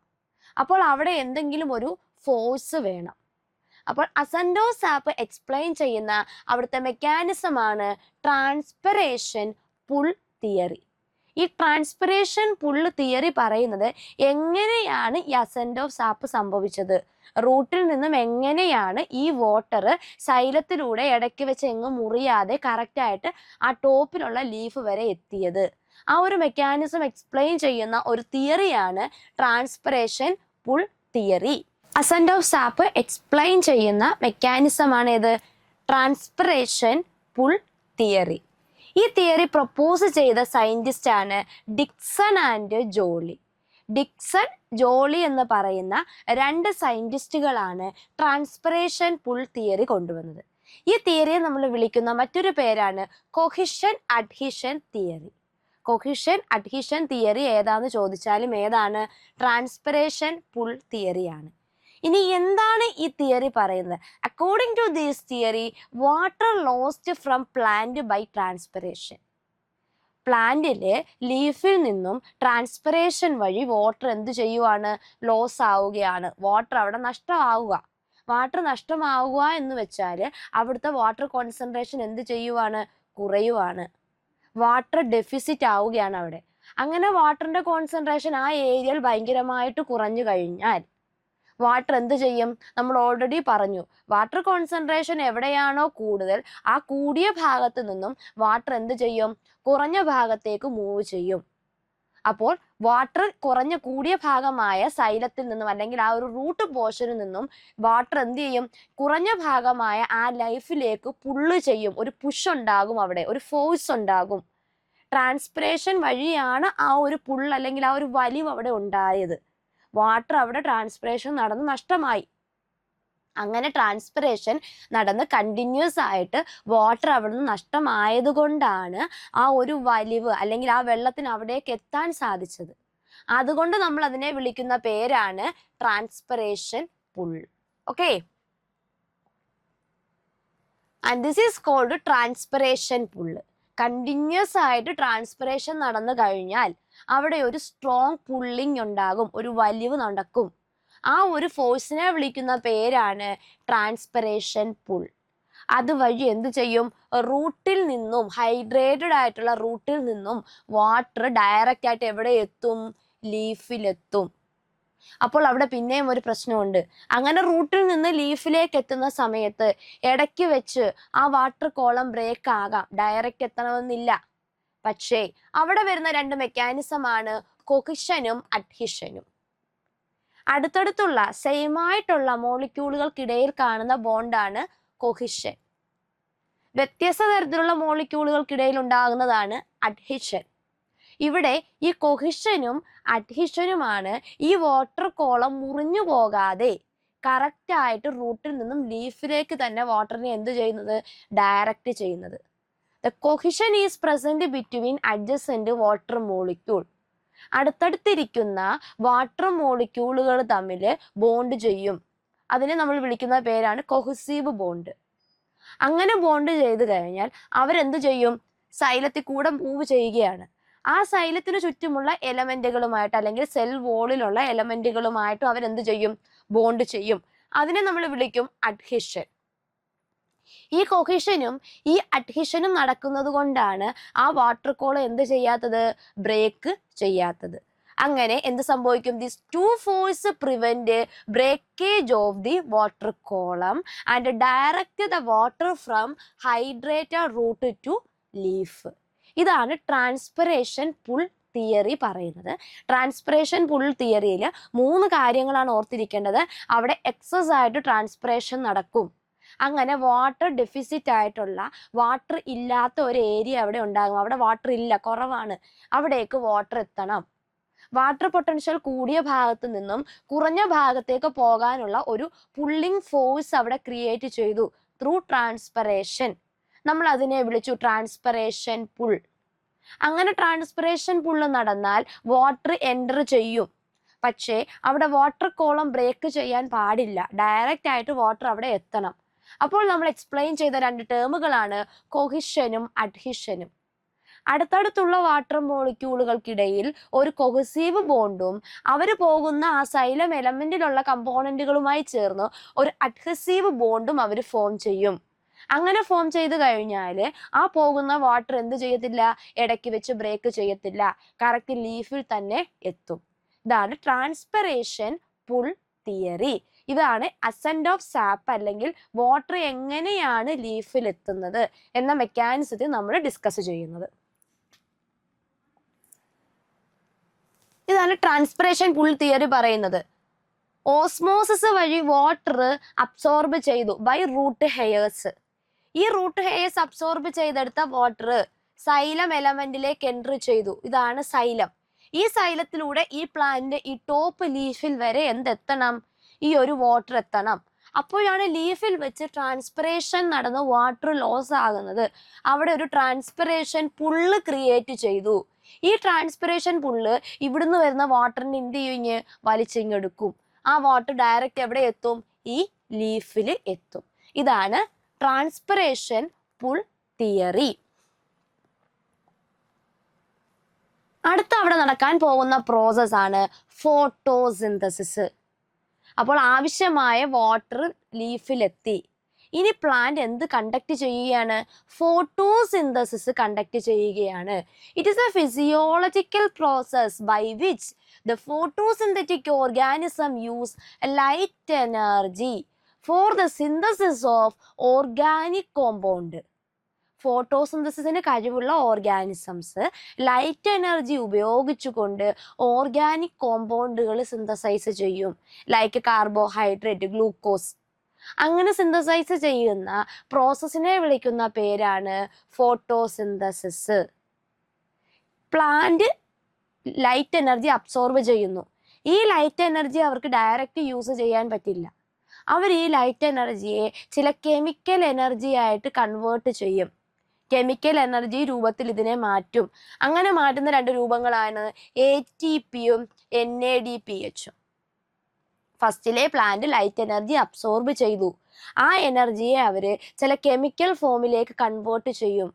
ആ കെമിക്കൽ ഫോമുകൾ ATP and NADPH energy rich മോളിക്യൂളുകളാണ്. ഈ ATPയും NADPH ഉപയോഗിച്ചുകൊണ്ട് അവരെന്ത് ചെയ്യുന്നു, കാർബൺ ഡൈ ഓക്സൈഡിനെയൊക്കെ യൂട്ടിലൈസ് ചെയ്തുകൊണ്ട് അവരെന്ത് നിർമ്മിക്കും, കാർബൺ ഡൈ ഓക്സൈഡിനെ റെഡ്യൂസ് ചെയ്തുകൊണ്ട് അവർ കാർബോഹൈഡ്രേറ്റ് അല്ലെങ്കിൽ ഗ്ലൂക്കോസ് നിർമ്മിക്കുന്നു. ഈ ഒരു പ്രോസസ്സിനെ നമ്മൾ വിളിക്കുന്ന പേരാണ് ഫോട്ടോസിന്തസിസ്. ഇനി എന്തൊക്കെയാണ് ഫോട്ടോസിന്തസിസിൽ നടക്കുന്ന കാര്യങ്ങൾ, ആരൊക്കെയാണ് ഈ ഫോട്ടോസിന്തസിസിനെ ഹെൽപ്പ് ചെയ്യുന്നത്, ഇതാണ് നമ്മൾ ഡിസ്കസ് ചെയ്യുന്നത്. അതിൽ ഫസ്റ്റ് നമ്മൾ നോക്കുന്ന ആൾക്കാരാണ് ഫോട്ടോസിന്തറ്റിക് പിഗ്മെന്റ്. ഫോട്ടോസിന്തസിസ് നടക്കണമെങ്കിൽ ലൈറ്റ് വേണം. ലൈറ്റിന്റെ പ്രസൻസിൽ നടക്കുന്ന പ്രോസസ്സാണ് ഫോട്ടോസിന്തസിസ്. അപ്പോൾ ഈ സോളാർ എനർജിയെ അല്ലെങ്കിൽ സൺലൈറ്റിനെ അബ്സോർബ് ചെയ്യുന്ന കോമ്പൗണ്ടുകളെ വിളിക്കുന്ന പേരാണ് പിഗ്മെന്റ്. പ്ലാന്റിനകത്തുള്ള ലീഫിലുള്ള സ്പെഷ്യൽ ആയിട്ടുള്ള പിഗ്മെന്റുകളാണ് ഈ ലൈറ്റ് എനർജി അല്ലെങ്കിൽ സോളാർ എനർജിയെ അബ്സോർബ് ചെയ്യുന്നത്. പ്രധാനമായും നമ്മൾ നോക്കുന്നത് 3 പിഗ്മെന്റുകളാണ്: chlorophyll, carotenoid, phycobilin. Chlorophyll, carotenoid, phycobilin. ഇതിൽ തന്നെ മേജർ പിഗ്മെന്റ് ആണ് ക്ലോറോഫില്ല്. Major pigment chlorophyll. ആ ക്ലോറോഫിൽ തന്നെ പല രീതിയിലുണ്ട്: chlorophyll A, chlorophyll B, chlorophyll C, chlorophyll D. പല രീതിയിൽ നമുക്ക് ക്ലോറോഫിൽ പിഗ്മെന്റ് കാണാൻ സാധിക്കും. ക്ലോറോഫിൽ നമ്മുടെ സ്ട്രക്ചർ എടുത്ത് നോക്കിക്കഴിഞ്ഞാൽ ക്ലോറോഫിലിന് ഒരു പോർഫൈറിൻ റിംഗ് ഉണ്ട്. അതിന് നമ്മൾ ടെട്രാ പൈറോൾ റിംഗ് എന്ന 4 റിംഗ് ചേർന്നാണ് കാണുന്നത്. ഒരു പോർഫൈറിൻ റിംഗ് 4 എണ്ണം കൂടി ചേർന്നാണ് കാണുന്നത്. വിത്ത് ഒരു ടെയിലുണ്ട്, നമ്മൾ അതിനെ വിളിക്കും ഫൈറ്റോൾ ടെയിൽ. ഇത് രണ്ടും ചേരുമ്പോഴാണ് അതൊരു ക്ലോറോഫില്ലായിട്ട് മാറുന്നത്. പ്രധാനമായിട്ടും നമുക്ക് നോക്കാനുള്ള ക്ലോറോഫില്ലാണ് ക്ലോറോഫിൽ എയും ക്ലോറോഫിൽ ബിയും. ഇത് രണ്ടുമാണ് പ്രധാനമായും നമ്മൾ ഡിസ്കസ് ചെയ്യുന്നത്. ഇതിൽ തന്നെ പ്രധാനമാണ് ആര്, ക്ലോറോഫിൽ എ. എസെൻഷ്യൽ ആയിട്ടുള്ള ഫോട്ടോസിന്തറ്റിക് പിഗ്മെന്റ് ഏതാന്ന് ചോദിച്ചാൽ അത് ക്ലോറോഫിൽ എ ആണ്. ക്ലോറോഫിൽ എയുടെ ഒരു ഫോർമുലയാണ് C55H72O5N4Mg. ക്ലോറോഫിലിന്റെ സെന്ററിൽ കാണുന്ന എലമെന്റ് ഏതാന്ന് ചോദിച്ചാൽ മഗ്നീഷ്യം ആണ്. അല്ലെങ്കിൽ ക്ലോറോഫിലിന്റെ ഫോർമേഷന് സഹായിക്കുന്ന എലമെന്റ് ഏതാന്ന് ചോദിച്ചാൽ അത് മഗ്നീഷ്യം ആണ്. ക്ലോറോഫിൽ എയുടെ ഫോർമുലയാണ് C55H72O5N4Mg. അടുത്തതാണ് ക്ലോറോഫിൽ ബി. ക്ലോറോഫിൽ ബി എന്ന് പറയുന്നത് ക്ലോറോഫിൽ എയിനെ സപ്പോർട്ട് ചെയ്യുന്ന ഒരു ആക്സസറി പിഗ്മെന്റ് ആണ്. അവർക്ക് ലൈറ്റ് എനർജി അബ്സോർബ് ചെയ്ത് കൊടുക്കുന്ന, അവരെ സഹായിക്കുന്ന ആക്സസറി അല്ലെങ്കിൽ സഹായിക്കുന്ന കുറേ പിഗ്മെന്റുകളാണ് ക്ലോറോഫിൽ ബി എന്ന് പറയുന്നത്. ഇതിന്റെ ഡെഫിനിഷൻ ആണ് C55H70. വ്യത്യാസമൊന്നുമില്ല, H70 ആകും, O6 ആകും, ഇതേ ഉള്ളൂ വ്യത്യാസം. C55H70O6, ഇവിടെ 2 കുറയും, 70 ആകും, ഇത് O6 ആകും, N4Mg, അതിന് വ്യത്യാസമില്ല. ഇതാണ് ക്ലോറോഫിൽ എയും ക്ലോറോഫിൽ ബിയും. ഇതാണ് പ്രധാനപ്പെട്ട 2 ഫോട്ടോസിന്തറ്റിക് പിഗ്മെന്റ്. മൂന്നാമത് വരുന്ന ആളാണ് കരോട്ടിനോയിഡ്. അടുത്ത നമ്മൾ ഡിസ്കസ് ചെയ്യുന്നതാണ് കരോട്ടിനോയിഡ്. ഇതും ഒരു ആക്സസറി പിഗ്മെന്റ് ആണ്. ക്ലോറോഫിൽ എനെ സപ്പോർട്ട് ചെയ്യുന്ന ഒരു ആക്സസറി പിഗ്മെന്റ് ആണ് കരോട്ടിനോയിഡ്. ഇത് ലിപ്പിഡിൽ സോലുബിൾ ആയിരിക്കും. അപ്പോൾ ലിപ്പിഡിൽ സോലുബിൾ ആയിട്ടുള്ള പിഗ്മെന്റ് ഏതാന്ന് ചോദിച്ചാൽ അത് ഏതാണ്? കരോട്ടിനോയിഡ് ആണ്. ഈ കരോട്ടിനോയിഡ് നമുക്ക് 2 രീതിയിൽ കാണാൻ സാധിക്കും. ഫസ്റ്റ് ഫോം ആണ് കരോട്ടീൻ. കരോട്ടീൻ എന്ന് പറഞ്ഞാൽ ഓക്സിജൻ കാണില്ല അവർക്ക്. C40H56, ഓക്സിജൻ ഇല്ല. ഈ കരോട്ടീൻ്റെ തന്നെ ഓക്സിജനും കൂടി ഉള്ള ഫോമാണ് സാന്തോഫിൽ. കരോട്ടീൻ എന്ന് പറയുമ്പോൾ ഓക്സിജൻ ഇല്ല, അതിൻ്റെ ഓക്സിജൻ ഉള്ള ഫോമാണ് സാന്തോഫിൽ. C40H56O2, ഓക്സിജനും കൂടി ഉണ്ട്. ഇതിനെ രണ്ടിനെ നമ്മൾ വിളിക്കുന്ന പേര് കരോട്ടിനോയിഡ്. ഇത് ആക്സസറി പിഗ്മെന്റ് ആണ്.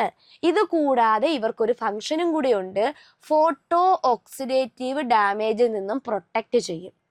പ്ലാന്റിനെ ഫോട്ടോ ഓക്സിഡേറ്റീവ് ഡാമേജിൽ നിന്നും പ്രൊട്ടക്റ്റ് ചെയ്യുന്ന പിഗ്മെന്റും ആര് തന്നെയാണ്? കരോട്ടിനോയിഡ് തന്നെയാണ്. ഹൈ ലൈറ്റ് ഇൻറ്റൻസിറ്റി വന്നു കഴിഞ്ഞാൽ നമ്മുടെ സെല്ലുലാർ കമ്പോണന്റുകളൊക്കെ എന്ത് ചെയ്യാനുള്ള ചാൻസ് ഉണ്ട്? ഡാമേജ് ആകാനുള്ള ചാൻസ് ഉണ്ട്. അങ്ങനെ ഡാമേജ് ആകാതെ ഈ ലൈറ്റിനെ അല്ലെങ്കിൽ എക്സസ് ആയിട്ടുള്ള എനർജിയെ റിമൂവ് ചെയ്യാൻ സഹായിക്കുന്ന പിഗ്മെന്റുകളാണ് ഏത്? കരോട്ടിനോയിഡ്. അതുകൊണ്ട് ഇവർ എന്ത് ചെയ്യും? ഈ ഫോട്ടോ ഓക്സിഡേറ്റീവ് ഡാമേജിൽ നിന്നും പ്ലാന്റിനെ പ്രൊട്ടക്റ്റ് ചെയ്യും. അത് ചെയ്യുന്നതും കരോട്ടിനോയിഡ് ആണ്. അടുത്ത പിഗ്മെന്റ് ആണ് ഫൈക്കോബിലിൻസ്. ഫൈക്കോബിലിൻസ് പ്രധാനമായിട്ടും കാണുന്നത് നമ്മുടെ റെഡ് ആൽഗെ, സയാനോ ബാക്ടീരിയയിലൊക്കെയാണ് കോമൺ ആയിട്ട് നമുക്ക് കാണാൻ പറ്റുന്നത്. അവരിൽ കാണുന്ന ഫോട്ടോസിന്തറ്റിക് പിഗ്മെന്റുകളുടെ ഗ്രൂപ്പിനെ നമ്മൾ വിളിക്കുന്ന പേരാണ് ഫൈക്കോബിലിൻസ്. അതിന് എക്സാമ്പിൾ നമുക്ക് പറഞ്ഞാൽ ഫൈക്കോ എറിത്രിൻ. റെഡ് ആൽഗയിൽ കാണുന്ന, ചുവന്ന ആൽഗയിൽ കാണുന്ന പിഗ്മെന്റ് ആണ് ഫൈക്കോ എറിത്രിൻ. സയാനോ ബാക്ടീരിയ, ഫോട്ടോസിന്തസിന് കഴിവുള്ള ബാക്ടീരിയയാണ് സയാനോ ബാക്ടീരിയ. ഈ സയാനോ ബാക്ടീരിയയിൽ കാണുന്ന പിഗ്മെന്റ് ആണ് ഫൈക്കോസയാനിൻ. ഇതൊക്കെ ഫൈക്കോബിലിൻസിന് എക്സാമ്പിൾ ആണ്. ഇതും ആക്സസറി പിഗ്മെന്റ് ആണ്. അടുത്ത നമ്മൾ ഡിസ്കസ് ചെയ്യാൻ പോകുന്നത് ഫോട്ടോസിന്തറ്റിക് അപ്പാരറ്റസ്. ഫോട്ടോസിന്തസിസ് നടക്കണം, ഇതിന് സഹായിക്കുന്ന apparatus. It present in leaf mesophyll. നമ്മൾ ലീഫ് എടുത്തു കഴിഞ്ഞാൽ ലീഫിന് ഏറ്റവും ഔട്ടർ ഒരു എപ്പിഡെർമിസ് ഉണ്ട്. ഈ എപ്പിഡെർമിസിന് തൊട്ട് താഴെയായിട്ട് കാണുന്ന ലെയറിനെ നമ്മൾ വിളിച്ച പേരാണ് മീസോഫിൽ.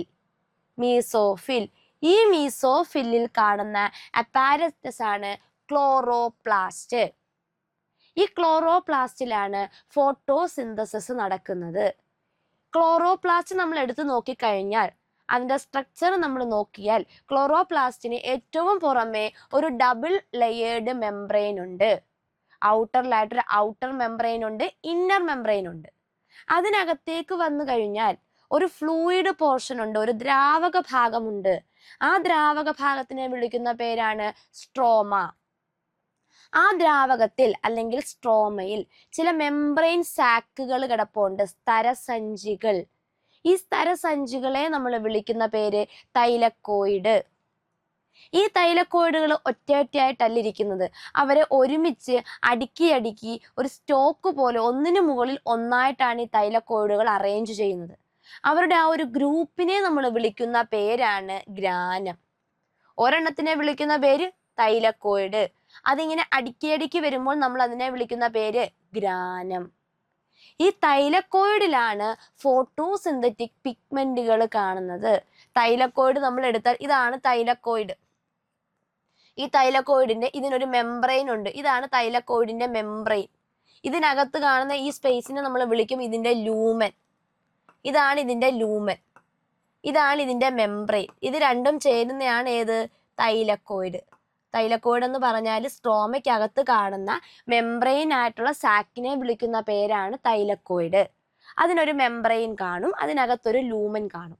അതിൽ ഈ തൈലക്കോയിഡിന്റെ മെംബ്രെയിനിലാണ് പിഗ്മെന്റുകൾ കാണുന്നത്. നമ്മൾ പറഞ്ഞ ക്ലോറോഫിൽ ആയാലും കരോട്ടിനോയിഡ് ആയാലും ഇതൊക്കെ കാണുന്നത് എവിടെയാണ്? ഈ തൈലക്കോയിഡിന്റെ മെംബ്രെയിനിലാണ്. അടുത്തടുത്തിരിക്കുന്ന ഈ സ്റ്റോക്കുകളെ തമ്മിൽ കണക്ട് ചെയ്യുന്ന ചാനലിനെ നമ്മൾ വിളിക്കുന്ന പേരാണ് സ്ട്രോമ ലാമെല്ല. ഇത്രയും ചേരുന്നതാണ് ക്ലോറോപ്ലാസ്റ്റ്. ഇവിടെയാണ് ഇനി ഫോട്ടോസിന്തസിസ് നടക്കാൻ പോകുന്നത്. Concept of photosynthetic unit. Photosynthesis പറയുന്നതിന് മുമ്പ്, ആ ഒരു പ്രോസസ്സിലേക്ക് കടക്കുന്നതിന് മുമ്പ് നമ്മൾ പിഗ്മെന്റിന്റെ ഒരു ഗ്രൂപ്പ് പഠിക്കണം. അതിനകത്ത് വരുന്ന ഒരു കോൺസെപ്റ്റ് ആണ് photosynthetic unit. It is the functional group of the pigment molecule. Pigment molecule ചേർന്നിരിക്കുന്ന ഒരു ഫങ്ഷണൽ യൂണിറ്റ്. കുറേ പിഗ്മെന്റ് മോളിക്യൂൾ ഉണ്ട്, അവർ ചേർന്നിരിക്കുന്ന അവരുടെ ഒരു ഫങ്ഷണൽ യൂണിറ്റ്. ആ യൂണിറ്റിനെ വിളിക്കുന്ന പേരാണ് ഫോട്ടോസിന്തറ്റിക് യൂണിറ്റ്. ഈ ഫോട്ടോസിന്തറ്റിക് യൂണിറ്റ് കാണുന്ന, അല്ലെങ്കിൽ ഈ ഒരു ഫങ്ഷണൽ യൂണിറ്റ് കാണുന്ന തൈലക്കോയിഡ് മെംബ്രെയിനിലെ ഒരു സ്ട്രക്ചറൽ കമ്പോണന്റ് അല്ലെങ്കിൽ പാർട്ടിക്കിൾ ഉണ്ട്. And that is called quantasome. Photosynthetic unit കാണുന്ന, അല്ലെങ്കിൽ ഈ പിഗ്മെന്റ് സിസ്റ്റം കാണുന്ന തൈലക്കോയിഡ് മെംബ്രെയിനിലെ ഒരു സ്ട്രക്ചറൽ പാർട്ടിക്കിളിനെ വിളിക്കുന്ന പേരാണ് ക്വാണ്ടസോം. ഈ ക്വാണ്ടസോം എന്ന് പറയുന്ന കോൺസെപ്റ്റ് ഇൻട്രൊഡ്യൂസ് ചെയ്തത് റോഡറിക് പാർക്ക് ആൻഡ് ബിഗിൻസ് എന്ന് പറയുന്ന 2 സയന്റിസ്റ്റുകളാണ് ഈ ക്വാണ്ടസോം എന്ന് പറയുന്ന കോൺസെപ്റ്റ് കൊണ്ടുവന്നത്. അപ്പോൾ ലൈറ്റ് ഹാർവെസ്റ്റിംഗ് ഫോട്ടോസിന്തറ്റിക് യൂണിറ്റ്, തൈലക്കോയിഡിന്റെ മെംബ്രെയിനിൽ കാണുന്ന ലൈറ്റിനെ ഹാർവെസ്റ്റ് ചെയ്യുന്ന ഫോട്ടോസിന്തറ്റിക് യൂണിറ്റ് ഏതാണെന്ന് ചോദിച്ചാൽ ഏതാണ്? ക്വാണ്ടസോം ആണ്. ലൈറ്റിനെ അബ്സോർബ് ചെയ്യുന്ന പിഗ്മെന്റുകളുടെ ഒരു യൂണിറ്റ് കാണുന്ന, അല്ലെങ്കിൽ ഒരു ഗ്രൂപ്പ് കാണുന്ന തൈലക്കോയിഡ് മെംബ്രെയിന്റെ ഭാഗം, അല്ലെങ്കിൽ ആ യൂണിറ്റ് ഏതാണെന്ന് ചോദിച്ചാൽ അത് ക്വാണ്ടസോം ആണ്. നമ്മൾ ഒരു ക്വാണ്ടസോം എടുത്ത് നോക്കിക്കഴിഞ്ഞാൽ ടിപ്പിക്കലായിട്ട് 230 തൊട്ട് 250ഓളം ക്ലോറോഫിൽ മോളിക്യൂൾ നമുക്ക് അതിനകത്ത് കാണാൻ പറ്റും. ഒരു ക്വാണ്ടസോമിനകത്ത് 230 തൊട്ട് 250 വരെ ക്ലോറോഫിൽ മോളിക്യൂളുകൾ കാണാൻ പറ്റും. ഈ ക്വാണ്ടസോമിലാണ് പിഗ്മെന്റുകൾ ചേർന്ന് പിഗ്മെന്റ് സിസ്റ്റം അല്ലെങ്കിൽ ഫോട്ടോ സിസ്റ്റം കാണുന്നത്. ഈ ക്വാണ്ടസോമിലാണ് പിഗ്മെന്റുകൾ ചേർന്ന് എന്ത് കാണുന്നത്? പിഗ്മെന്റ് സിസ്റ്റം അല്ലെങ്കിൽ ഫോട്ടോ സിസ്റ്റം. പിഗ്മെന്റ് മോളിക്യൂളുകൾ ഒറ്റയ്ക്കല്ലിരിക്കുന്നത്. ഈ പിഗ്മെന്റ് മോളിക്യൂളുകളെ സഹായിക്കാൻ അവരോട് ചേർന്ന് ചില പ്രോട്ടീനുകളും കാണും. ഈ പിഗ്മെന്റുകളും ഈ പ്രോട്ടീനുകളും ചേർന്നുണ്ടാകുന്ന കോംപ്ലക്സിനെ നമ്മൾ വിളിക്കുന്ന പേരാണ് ഫോട്ടോ സിസ്റ്റം. പിഗ്മെന്റുകളുമുണ്ട്, അതിനെ അസോസിയേറ്റ് ചെയ്ത് കാണുന്ന ചില പ്രോട്ടീനുകളുമുണ്ട്. ഇവർ ചേർന്നുണ്ടാകുന്ന കോംപ്ലക്സിനെ നമ്മൾ വിളിക്കും ഫോട്ടോ സിസ്റ്റം. ഒരു ഫോട്ടോ സിസ്റ്റം നമ്മൾ എടുത്തു നോക്കിക്കഴിഞ്ഞാൽ അതിന് 2 ഭാഗങ്ങളുണ്ട്. അതിൻ്റെ ഒന്നാമത്തെ ഭാഗമാണ് ലൈറ്റ് ഹാർവെസ്റ്റ് ചെയ്യുന്ന കോംപ്ലക്സ്, അല്ലെങ്കിൽ ലൈറ്റ് ഹാർവെസ്റ്റിംഗ് ആന്റിന എന്ന് പറയും. ലൈറ്റിനെ ഫസ്റ്റിലെ അബ്സോർബ് ചെയ്യുന്ന മോളിക്യൂളുകൾ അവർ ചേർന്നിരിക്കുന്നതിന് നമ്മൾ പറയുന്ന പേരാണ് ലൈറ്റ് ഹാർവെസ്റ്റിംഗ് ആന്റിന. നമ്മൾ LHC എന്ന് ഡിനോട്ട് ചെയ്യും, ലൈറ്റ് ഹാർവെസ്റ്റിംഗ് കോംപ്ലക്സ്. ഇതിനകത്ത് പ്രധാനമായിട്ടും വരുന്നത് നമ്മുടെ ആക്സസറി പിഗ്മെന്റുകളാണ്. നമ്മൾ പറഞ്ഞ ക്ലോറോഫിൽ ബി, കരോട്ടിനോയിഡ് പോലെയുള്ള ആക്സസറി പിഗ്മെന്റുകൾ ചേർന്നുണ്ടാകുന്നതാണ് ഏതെന്ന് പറയുന്നത്? Light harvesting complex. ഇവരാണ് ആദ്യമേ ലൈറ്റ് എനർജി എന്ത് ചെയ്യുന്നത്? അബ്സോർബ് ചെയ്യുന്നത്. ആദ്യമായി ലൈറ്റ് എനർജി അബ്സോർബ് ചെയ്യുന്നത് ആരാണ്? ഈ ലൈറ്റ് ഹാർവെസ്റ്റിംഗ് കോംപ്ലക്സ്. ഫോട്ടോ സിസ്റ്റത്തിന്റെ രണ്ടാമത്തെ ഭാഗമാണ് ഒരു photo chemical reaction centre. Reaction നടക്കുന്ന സെന്റർ. ഈ റിയാക്ഷൻ സെന്റർ എന്ന് പറയുന്നത് നമ്മുടെ മെയിൻ പിഗ്മെന്റ് ആയിട്ടുള്ള ആരായിരിക്കും? ക്ലോറോഫിൽ എ ആയിരിക്കും റിയാക്ഷൻ സെന്റർ ആയിട്ട് വരുന്നത്. ക്ലോറോഫിൽ എ ആയിരിക്കും റിയാക്ഷൻ സെന്റർ ആയിട്ട് വരുന്നത്. ഈ റിയാക്ഷൻ സെന്ററിനോട് അസോസിയേറ്റ് ചെയ്ത് ആരും കാണും? പ്രോട്ടീനും കാണും. ഈ ക്ലോറോഫിൽ എ മാത്രമല്ല അവിടെ ഇരിക്കുന്നത്, അവരെ അസോസിയേറ്റ് ചെയ്ത് ആരുണ്ട്? പ്രോട്ടീനും ഉണ്ട്. റിയാക്ഷൻ സെന്റർ നമ്മൾ രണ്ട് രീതിയിൽ പറയും. ഒന്നെങ്കിൽ ഈ കാണുന്ന പിഗ്മെന്റ് 680 ടൈപ്പ് ആയിരിക്കാം, അല്ലെങ്കിൽ പിഗ്മെന്റ് 700 ടൈപ്പ് ആയിരിക്കാം. ഇത് രണ്ടും ചേരുന്നതാണ് ഒരു ഫോട്ടോ സിസ്റ്റം. ലൈറ്റിനെ വലിച്ചെടുക്കുന്ന കുറെ പിഗ്മെന്റുകളുണ്ട്. അതിന് സെന്ററിലായിട്ട് ഒരു റിയാക്ഷൻ സെന്റർ ഉണ്ട്. അത് ക്ലോറോഫിൽ എ ആയിരിക്കും. ഇത് രണ്ടും ചേരുമ്പോൾ നമ്മൾ അതിനെ വിളിക്കും ഫോട്ടോ സിസ്റ്റം.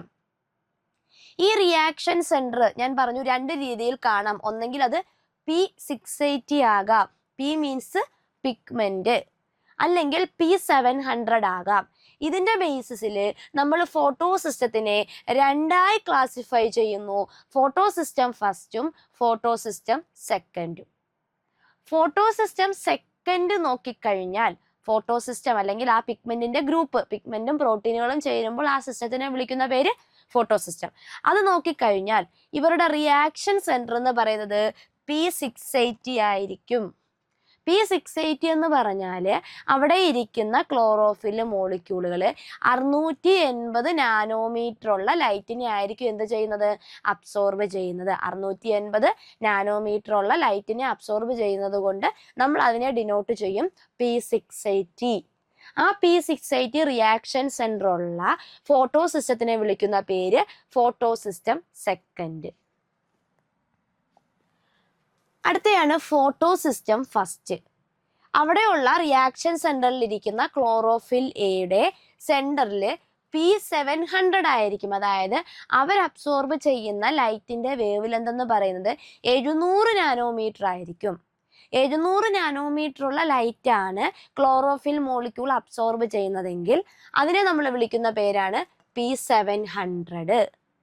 ഇവർക്ക് പെരിഫറലായിട്ട് കാണുന്ന ആന്റിന കോംപ്ലക്സ് എന്ന് പറയുന്നത് ലൈറ്റ് ഹാർവെസ്റ്റിംഗ് കോംപ്ലക്സ് 1 ആയിരിക്കും. ഫോട്ടോ സിസ്റ്റം സെക്കൻഡിന് ചുറ്റും കാണുന്നതെന്ന് പറയുന്നത് എന്തായിരിക്കും?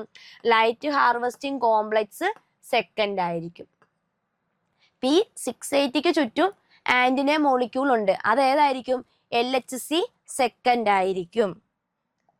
ഫോട്ടോ സിസ്റ്റം 1ന് ചുറ്റും കാണുന്ന ആരായിരിക്കും? LHC 1 ആയിരിക്കും, ഫസ്റ്റ് ആയിരിക്കും. ഇതാണ് റിയാക്ഷൻ സെന്റർ. നോക്കൂ, ഫോട്ടോൺസ് വന്നു. ഇതാണ് നമ്മുടെ ആന്റിന പിഗ്മെന്റുകൾ. ഈ കാണുന്ന എല്ലാം ആക്സസറി പിഗ്മെന്റുകളാണ്. ഇവർ എനർജി ഇങ്ങനെ ട്രാൻസ്ഫർ ചെയ്ത് ഇങ്ങനെ കൊടുക്കും. ആ ട്രാൻസ്ഫർ ചെയ്ത് ഇതാണ് റിയാക്ഷൻ സെന്റർ. ഈ റിയാക്ഷൻ സെന്ററിനോട് ചേർന്ന് കുറെ പ്രോട്ടീനുകളുണ്ട്. ഇലക്ട്രോൺ അക്സെപ്റ്റേഴ്സ് പോലെയുള്ള കുറെ പ്രോട്ടീനുകളുണ്ട്. ഇവർക്ക് ഇങ്ങനെ കൈമാറി ഇവിടെ നടക്കും. ഇതാണ് എന്തെന്ന് പറയുന്നത്? ഒരു photo system. Okay, antenna molecule ഉണ്ട്, റിയാക്ഷൻ സെന്റർ ഉണ്ട്. ഇത് രണ്ടും ചേരുമ്പോൾ നമ്മൾ അതിനെ വിളിക്കും ഫോട്ടോ സിസ്റ്റം. ഇത് കാണുന്നത് തൈലക്കോയിഡിന്റെ മെംബ്രെയിനിൽ.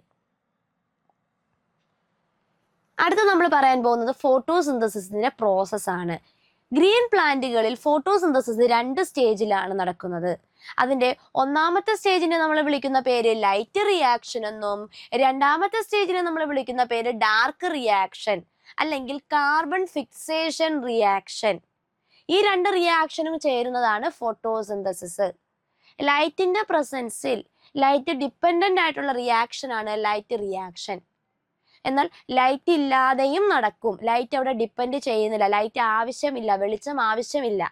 അങ്ങനെ നടക്കുന്ന റിയാക്ഷൻ നമ്മൾ വിളിക്കുന്ന പേരാണ് ഡാർക്ക് റിയാക്ഷൻ, അല്ലെങ്കിൽ നമ്മൾ അതിനെ വിളിക്കും carbon fixation reaction. Light reaction നടക്കുന്നത് നമ്മുടെ ക്ലോറോപ്ലാസ്റ്റിന്റെ സ്ട്രക്ചർ പറഞ്ഞപ്പോൾ പറഞ്ഞു. ക്ലോറോപ്ലാസ്റ്റിനകത്ത് കാണുന്ന ദ്രാവക ഭാഗത്തിനെ നമ്മൾ വിളിച്ച പേര് സ്ട്രോമ. അതിന്റെ മെംബ്രെയിൻ സാക്കിനെ നമ്മൾ വിളിച്ച പേര് ഗ്രാന. ഇതിൽ തൈലക്കോയിഡിലോ അല്ലെങ്കിൽ ഗ്രാനയിലോ വെച്ച് നടക്കുന്ന റിയാക്ഷൻ ആണ് ലൈറ്റ് റിയാക്ഷൻ. കാര്യം തൈലക്കോയിഡിന്റെ മെംബ്രെയിനിലാണ് പിഗ്മെന്റ് ഇരിക്കുന്നത്. ഈ പിഗ്മെന്റ് ആണ് ലൈറ്റിനെ അബ്സോർബ് ചെയ്യുന്നത്. അപ്പോൾ അവിടെ നടക്കുന്ന റിയാക്ഷൻ ഏതായിരിക്കും? Light reaction. ആ ലൈറ്റ് റിയാക്ഷനിൽ എന്ത് ചെയ്യും? നമ്മുടെ എടുത്ത വാട്ടർ, ഈ വാട്ടർ ഓക്സിഡേഷൻ നടക്കും, ലൈറ്റ് എനർജി അവർ യൂസ് ചെയ്യും. എന്നിട്ട് ഈ വലിച്ചെടുത്ത അല്ലെങ്കിൽ അബ്സോർബ് ചെയ്ത ലൈറ്റ് എനർജി അവർ എന്ത് ചെയ്യും? ATP NADPH പോലെയുള്ള കെമിക്കലുകളാക്കി മാറ്റും. ഇതെല്ലാം നടക്കുന്നത് എവിടെയാണ്? ലൈറ്റ് ഫേസില്. ലൈറ്റ് ഫേസിലാണ് ഈ കെമിക്കൽ ആയിട്ടുള്ള ATPയും NADPHും ഒക്കെ ഫോം ചെയ്യുന്നത്.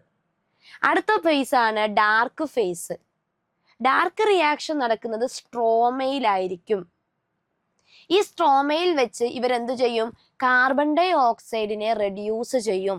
കാർബൺ ഡൈ ഓക്സൈഡിനെ റെഡ്യൂസ് ചെയ്തിട്ട് എന്ത് ഫോം ചെയ്യും? ഓർഗാനിക് കോമ്പൗണ്ടുകൾ ഫോം ചെയ്യും. അവിടെ ലൈറ്റ് ആവശ്യമില്ല. ഇതാണ് ആ രണ്ട് റിയാക്ഷനും തമ്മിലുള്ള മെയിൻ വ്യത്യാസം.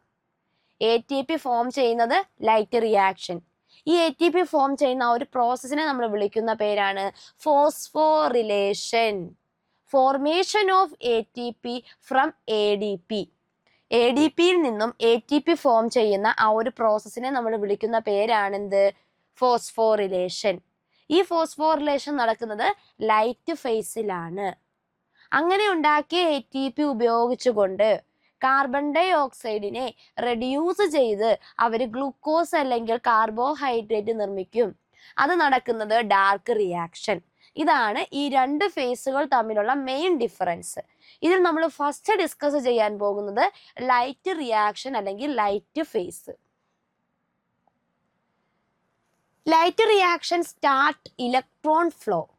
ലൈറ്റ് റിയാക്ഷൻ തുടങ്ങാൻ പോവുകയാണ്. ലൈറ്റ് അബ്സോർബ് ചെയ്തു.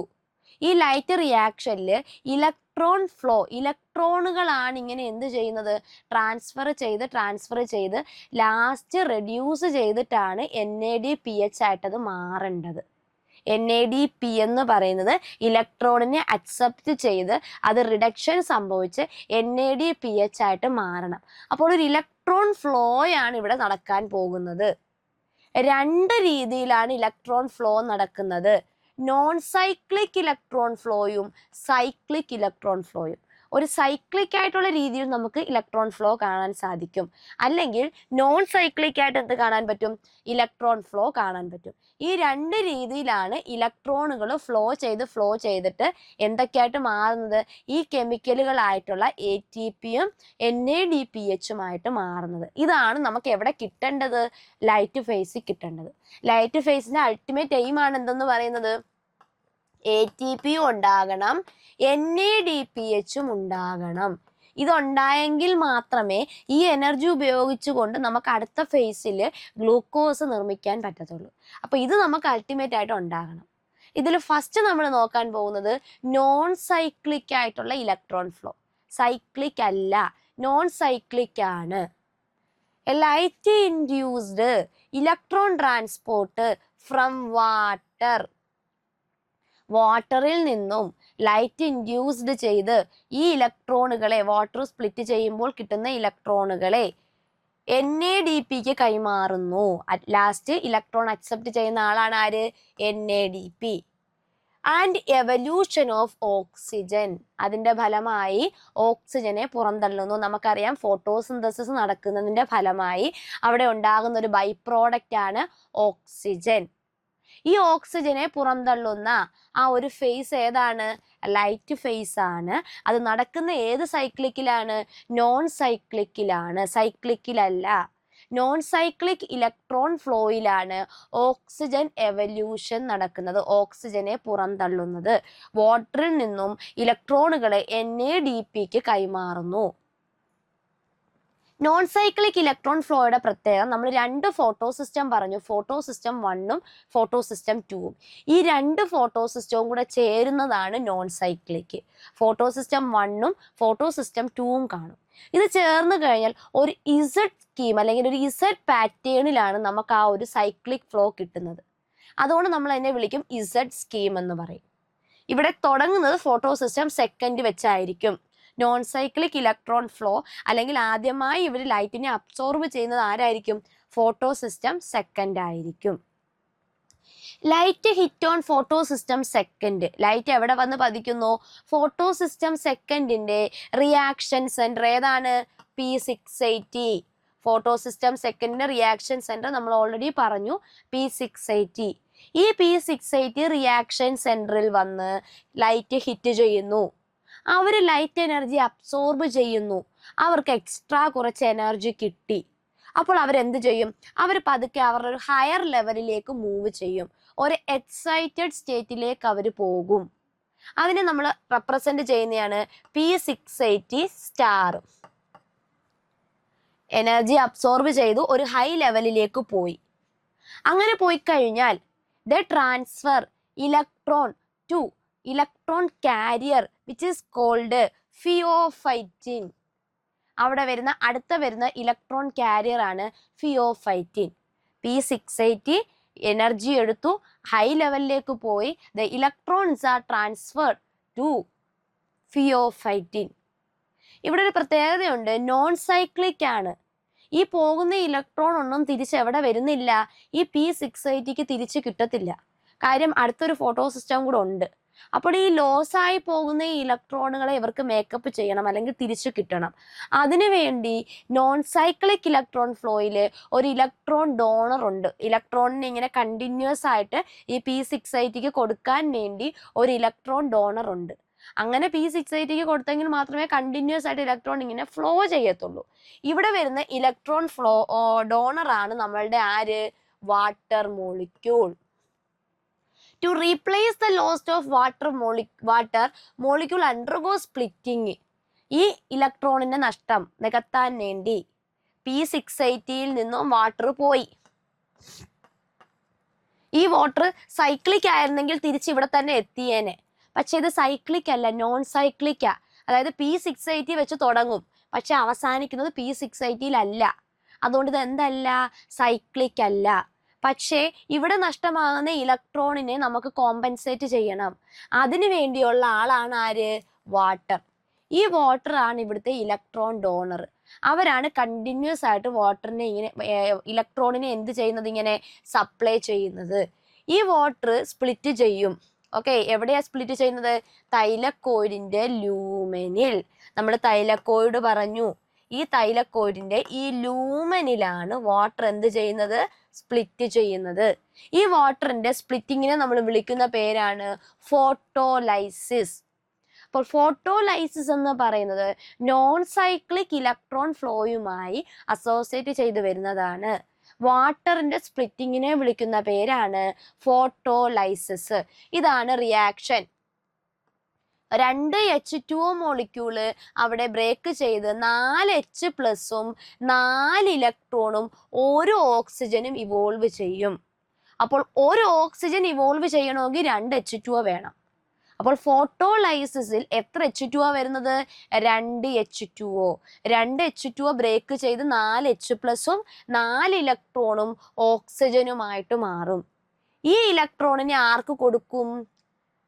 P680ക്ക് കൊടുക്കും. ഈ ഇലക്ട്രോണിനെ P680ക്ക് കൊടുക്കും. ഇതിങ്ങനെ കണ്ടിന്യൂസ് ആയിട്ട് നടക്കുന്ന പ്രോസസ്സാണ്. ഇങ്ങനെയാണ് ഈ നഷ്ടമായി പോകുന്ന, അതായത് എക്സൈറ്റഡ് P680 ഇലക്ട്രോണിനെ ആർക്ക് കൊടുത്ത്? ഫിയോഫൈറ്റിൻ എന്ന് പറയുന്ന വേറൊരു ഇലക്ട്രോൺ കാരിയറിന് കൊടുത്തു. അപ്പോൾ അവിടെ ഒരു ഇലക്ട്രോൺ നഷ്ടമുണ്ടായി, ഒരു വിടവുണ്ടായി. അത് നികത്താൻ വേണ്ടിയാണ് ആര് വന്നത്? വാട്ടർ വന്നത്. വാട്ടർ സ്പ്ലിറ്റ് ചെയ്തു. ആ നഷ്ടമായി പോയ ഇലക്ട്രോണിനെ ഇങ്ങനെ കണ്ടിന്യൂസ് ആയിട്ട് ആർക്ക് കൊടുത്ത്? P680ക്ക് കൊടുത്തുകൊണ്ടിരുന്നു. അങ്ങനെ ഫിയോഫൈറ്റിനിൽ ആ ഇലക്ട്രോണുകൾ എത്തി. ഈ ഫിയോഫൈറ്റിന് ആ ഇലക്ട്രോണിനെ വെച്ചോണ്ടിരിക്കില്ല.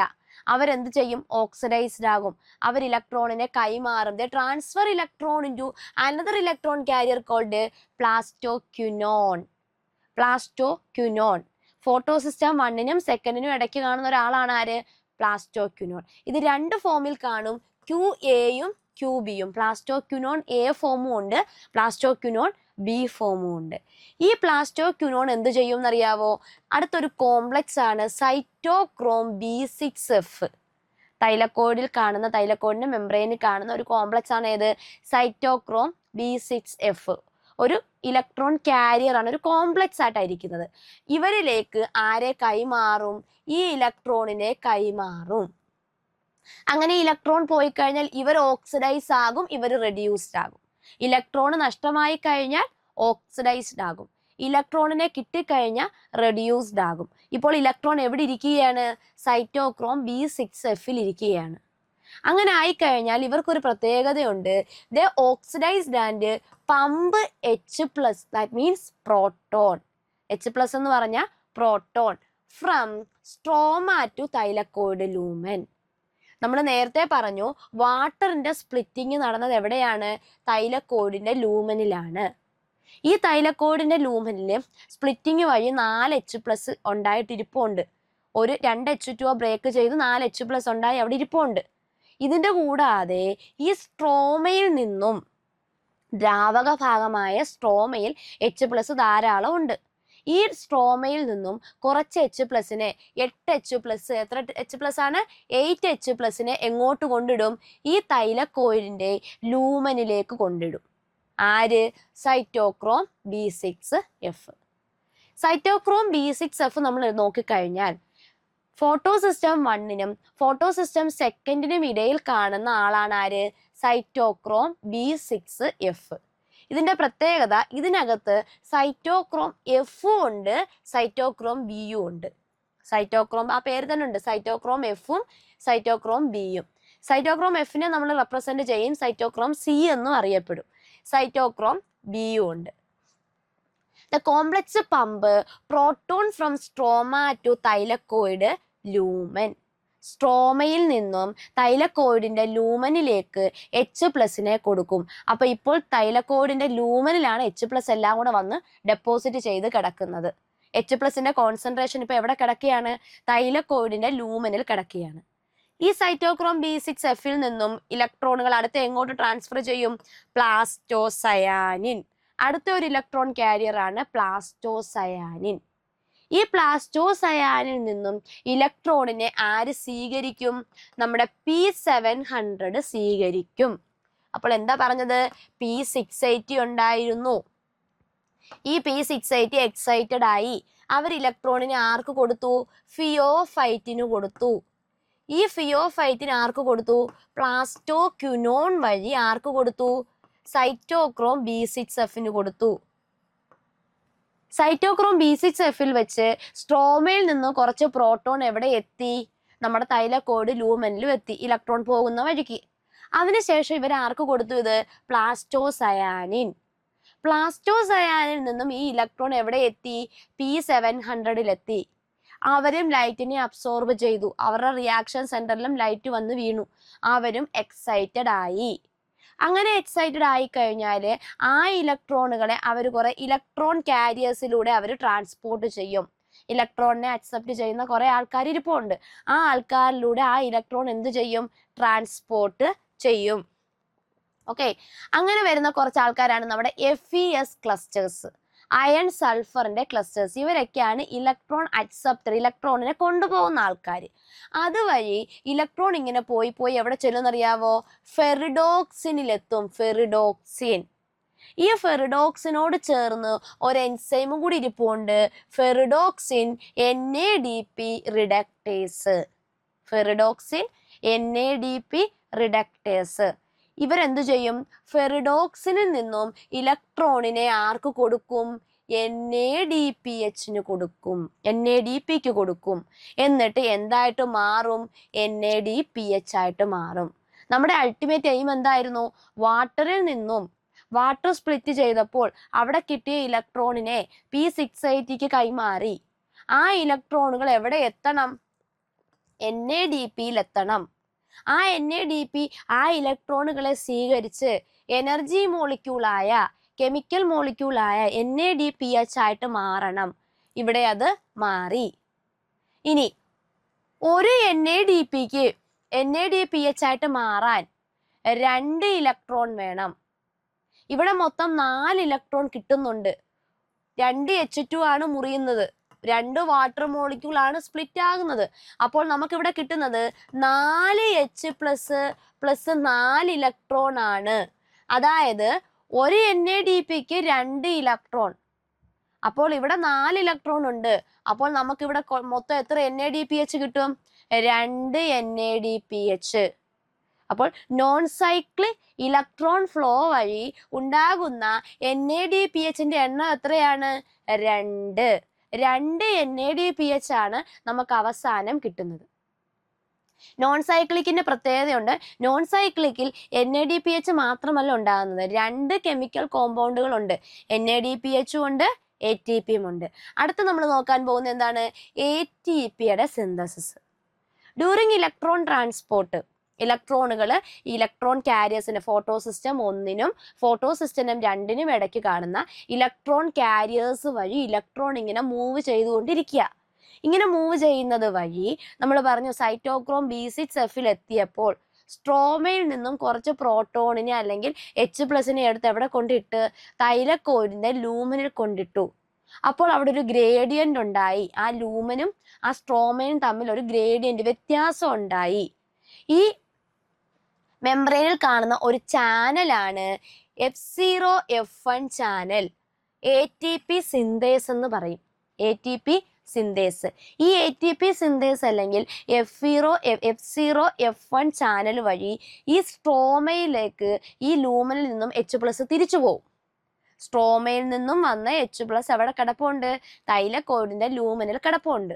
അതുകൂടാതെ ഈ സ്പ്ലിറ്റിങ് നടന്നപ്പോൾ കിട്ടിയ H+ എവിടാ കിടക്കുന്നത്? തൈലക്കോയിഡിന്റെ ലൂമനിലാണ് കിടക്കുന്നത്. ഈ തൈലക്കോയിഡിന്റെ ലൂമനിൽ കിടക്കുന്ന H+ ATPs എന്ന് പറയുന്ന ATP സിന്തേസ് എന്ന് പറയുന്ന ചാനൽ വഴി തിരിച്ചെവിടേക്ക് പോകും? സ്ട്രോമയിലേക്ക് തിരിച്ചു പോകും. അങ്ങനെ ഈ H+ ഇതിലേക്കൂടെ മൂവ് ചെയ്യുമ്പോൾ അവിടെ എന്ത് സിന്തസൈസ് ചെയ്യും? ATP സിന്തസൈസ് ചെയ്യും. അങ്ങനെയാണ് ഇവിടെ എന്ത് നടക്കുന്നത്?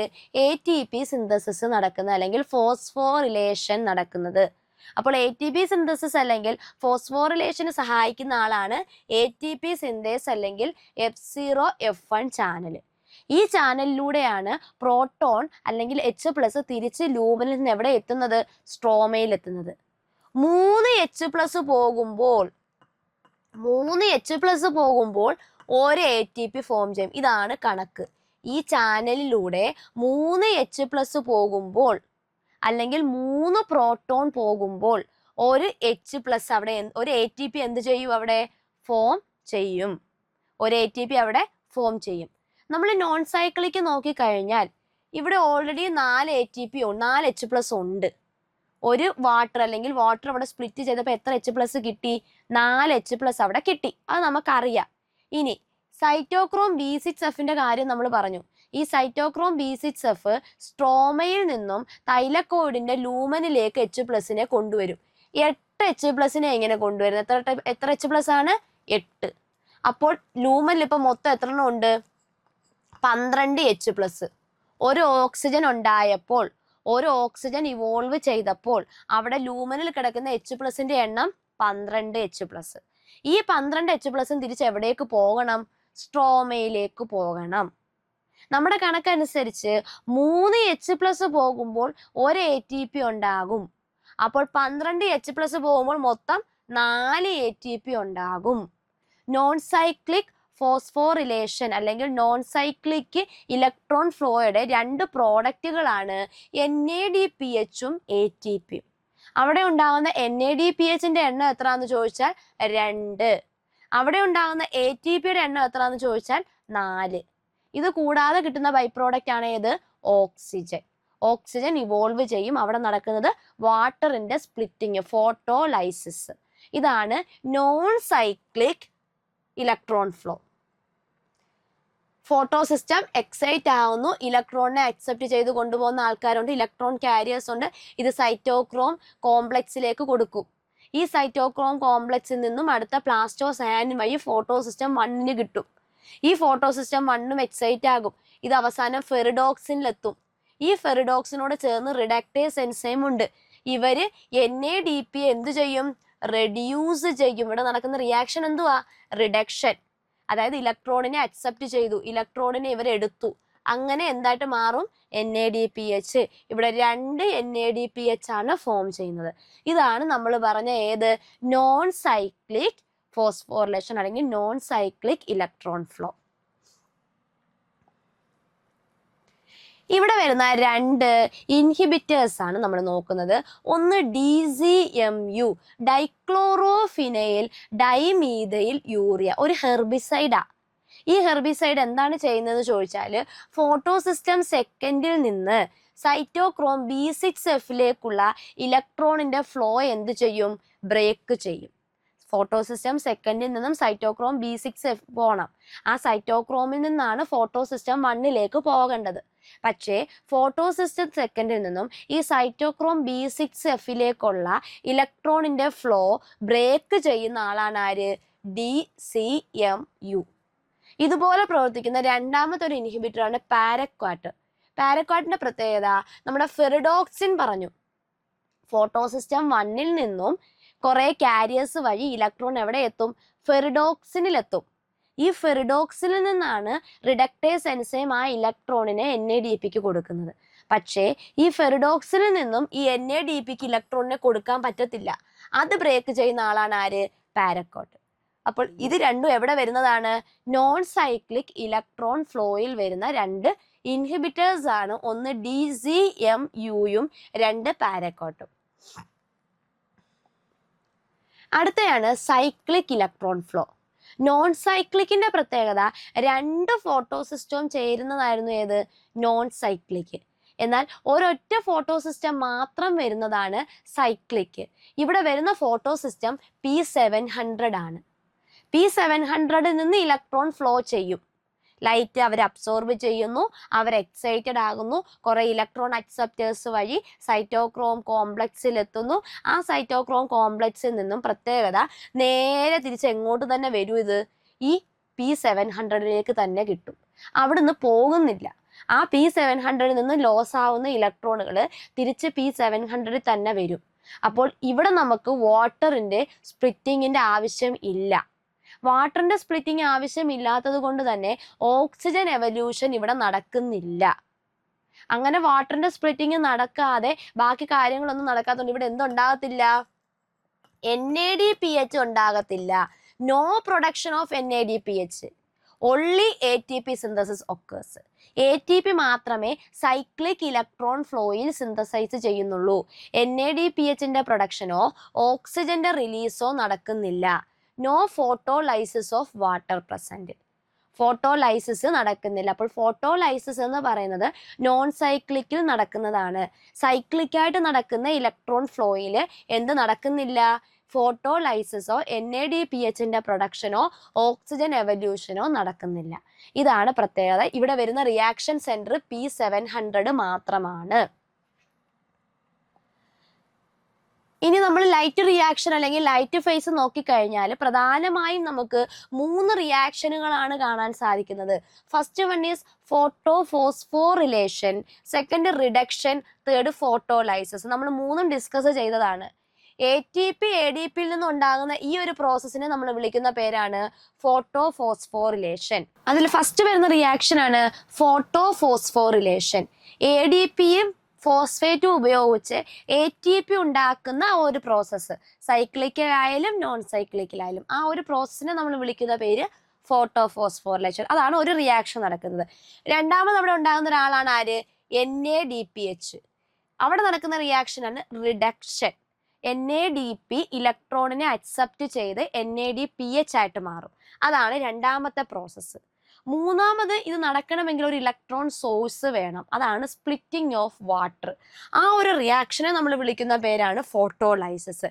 ഇതുവഴി 4 H+ ഉണ്ടാകുന്നു, 4 ഇലക്ട്രോൺ ഉണ്ടാകുന്നു, 1 ഓക്സിജനും ഉണ്ടാകുന്നു.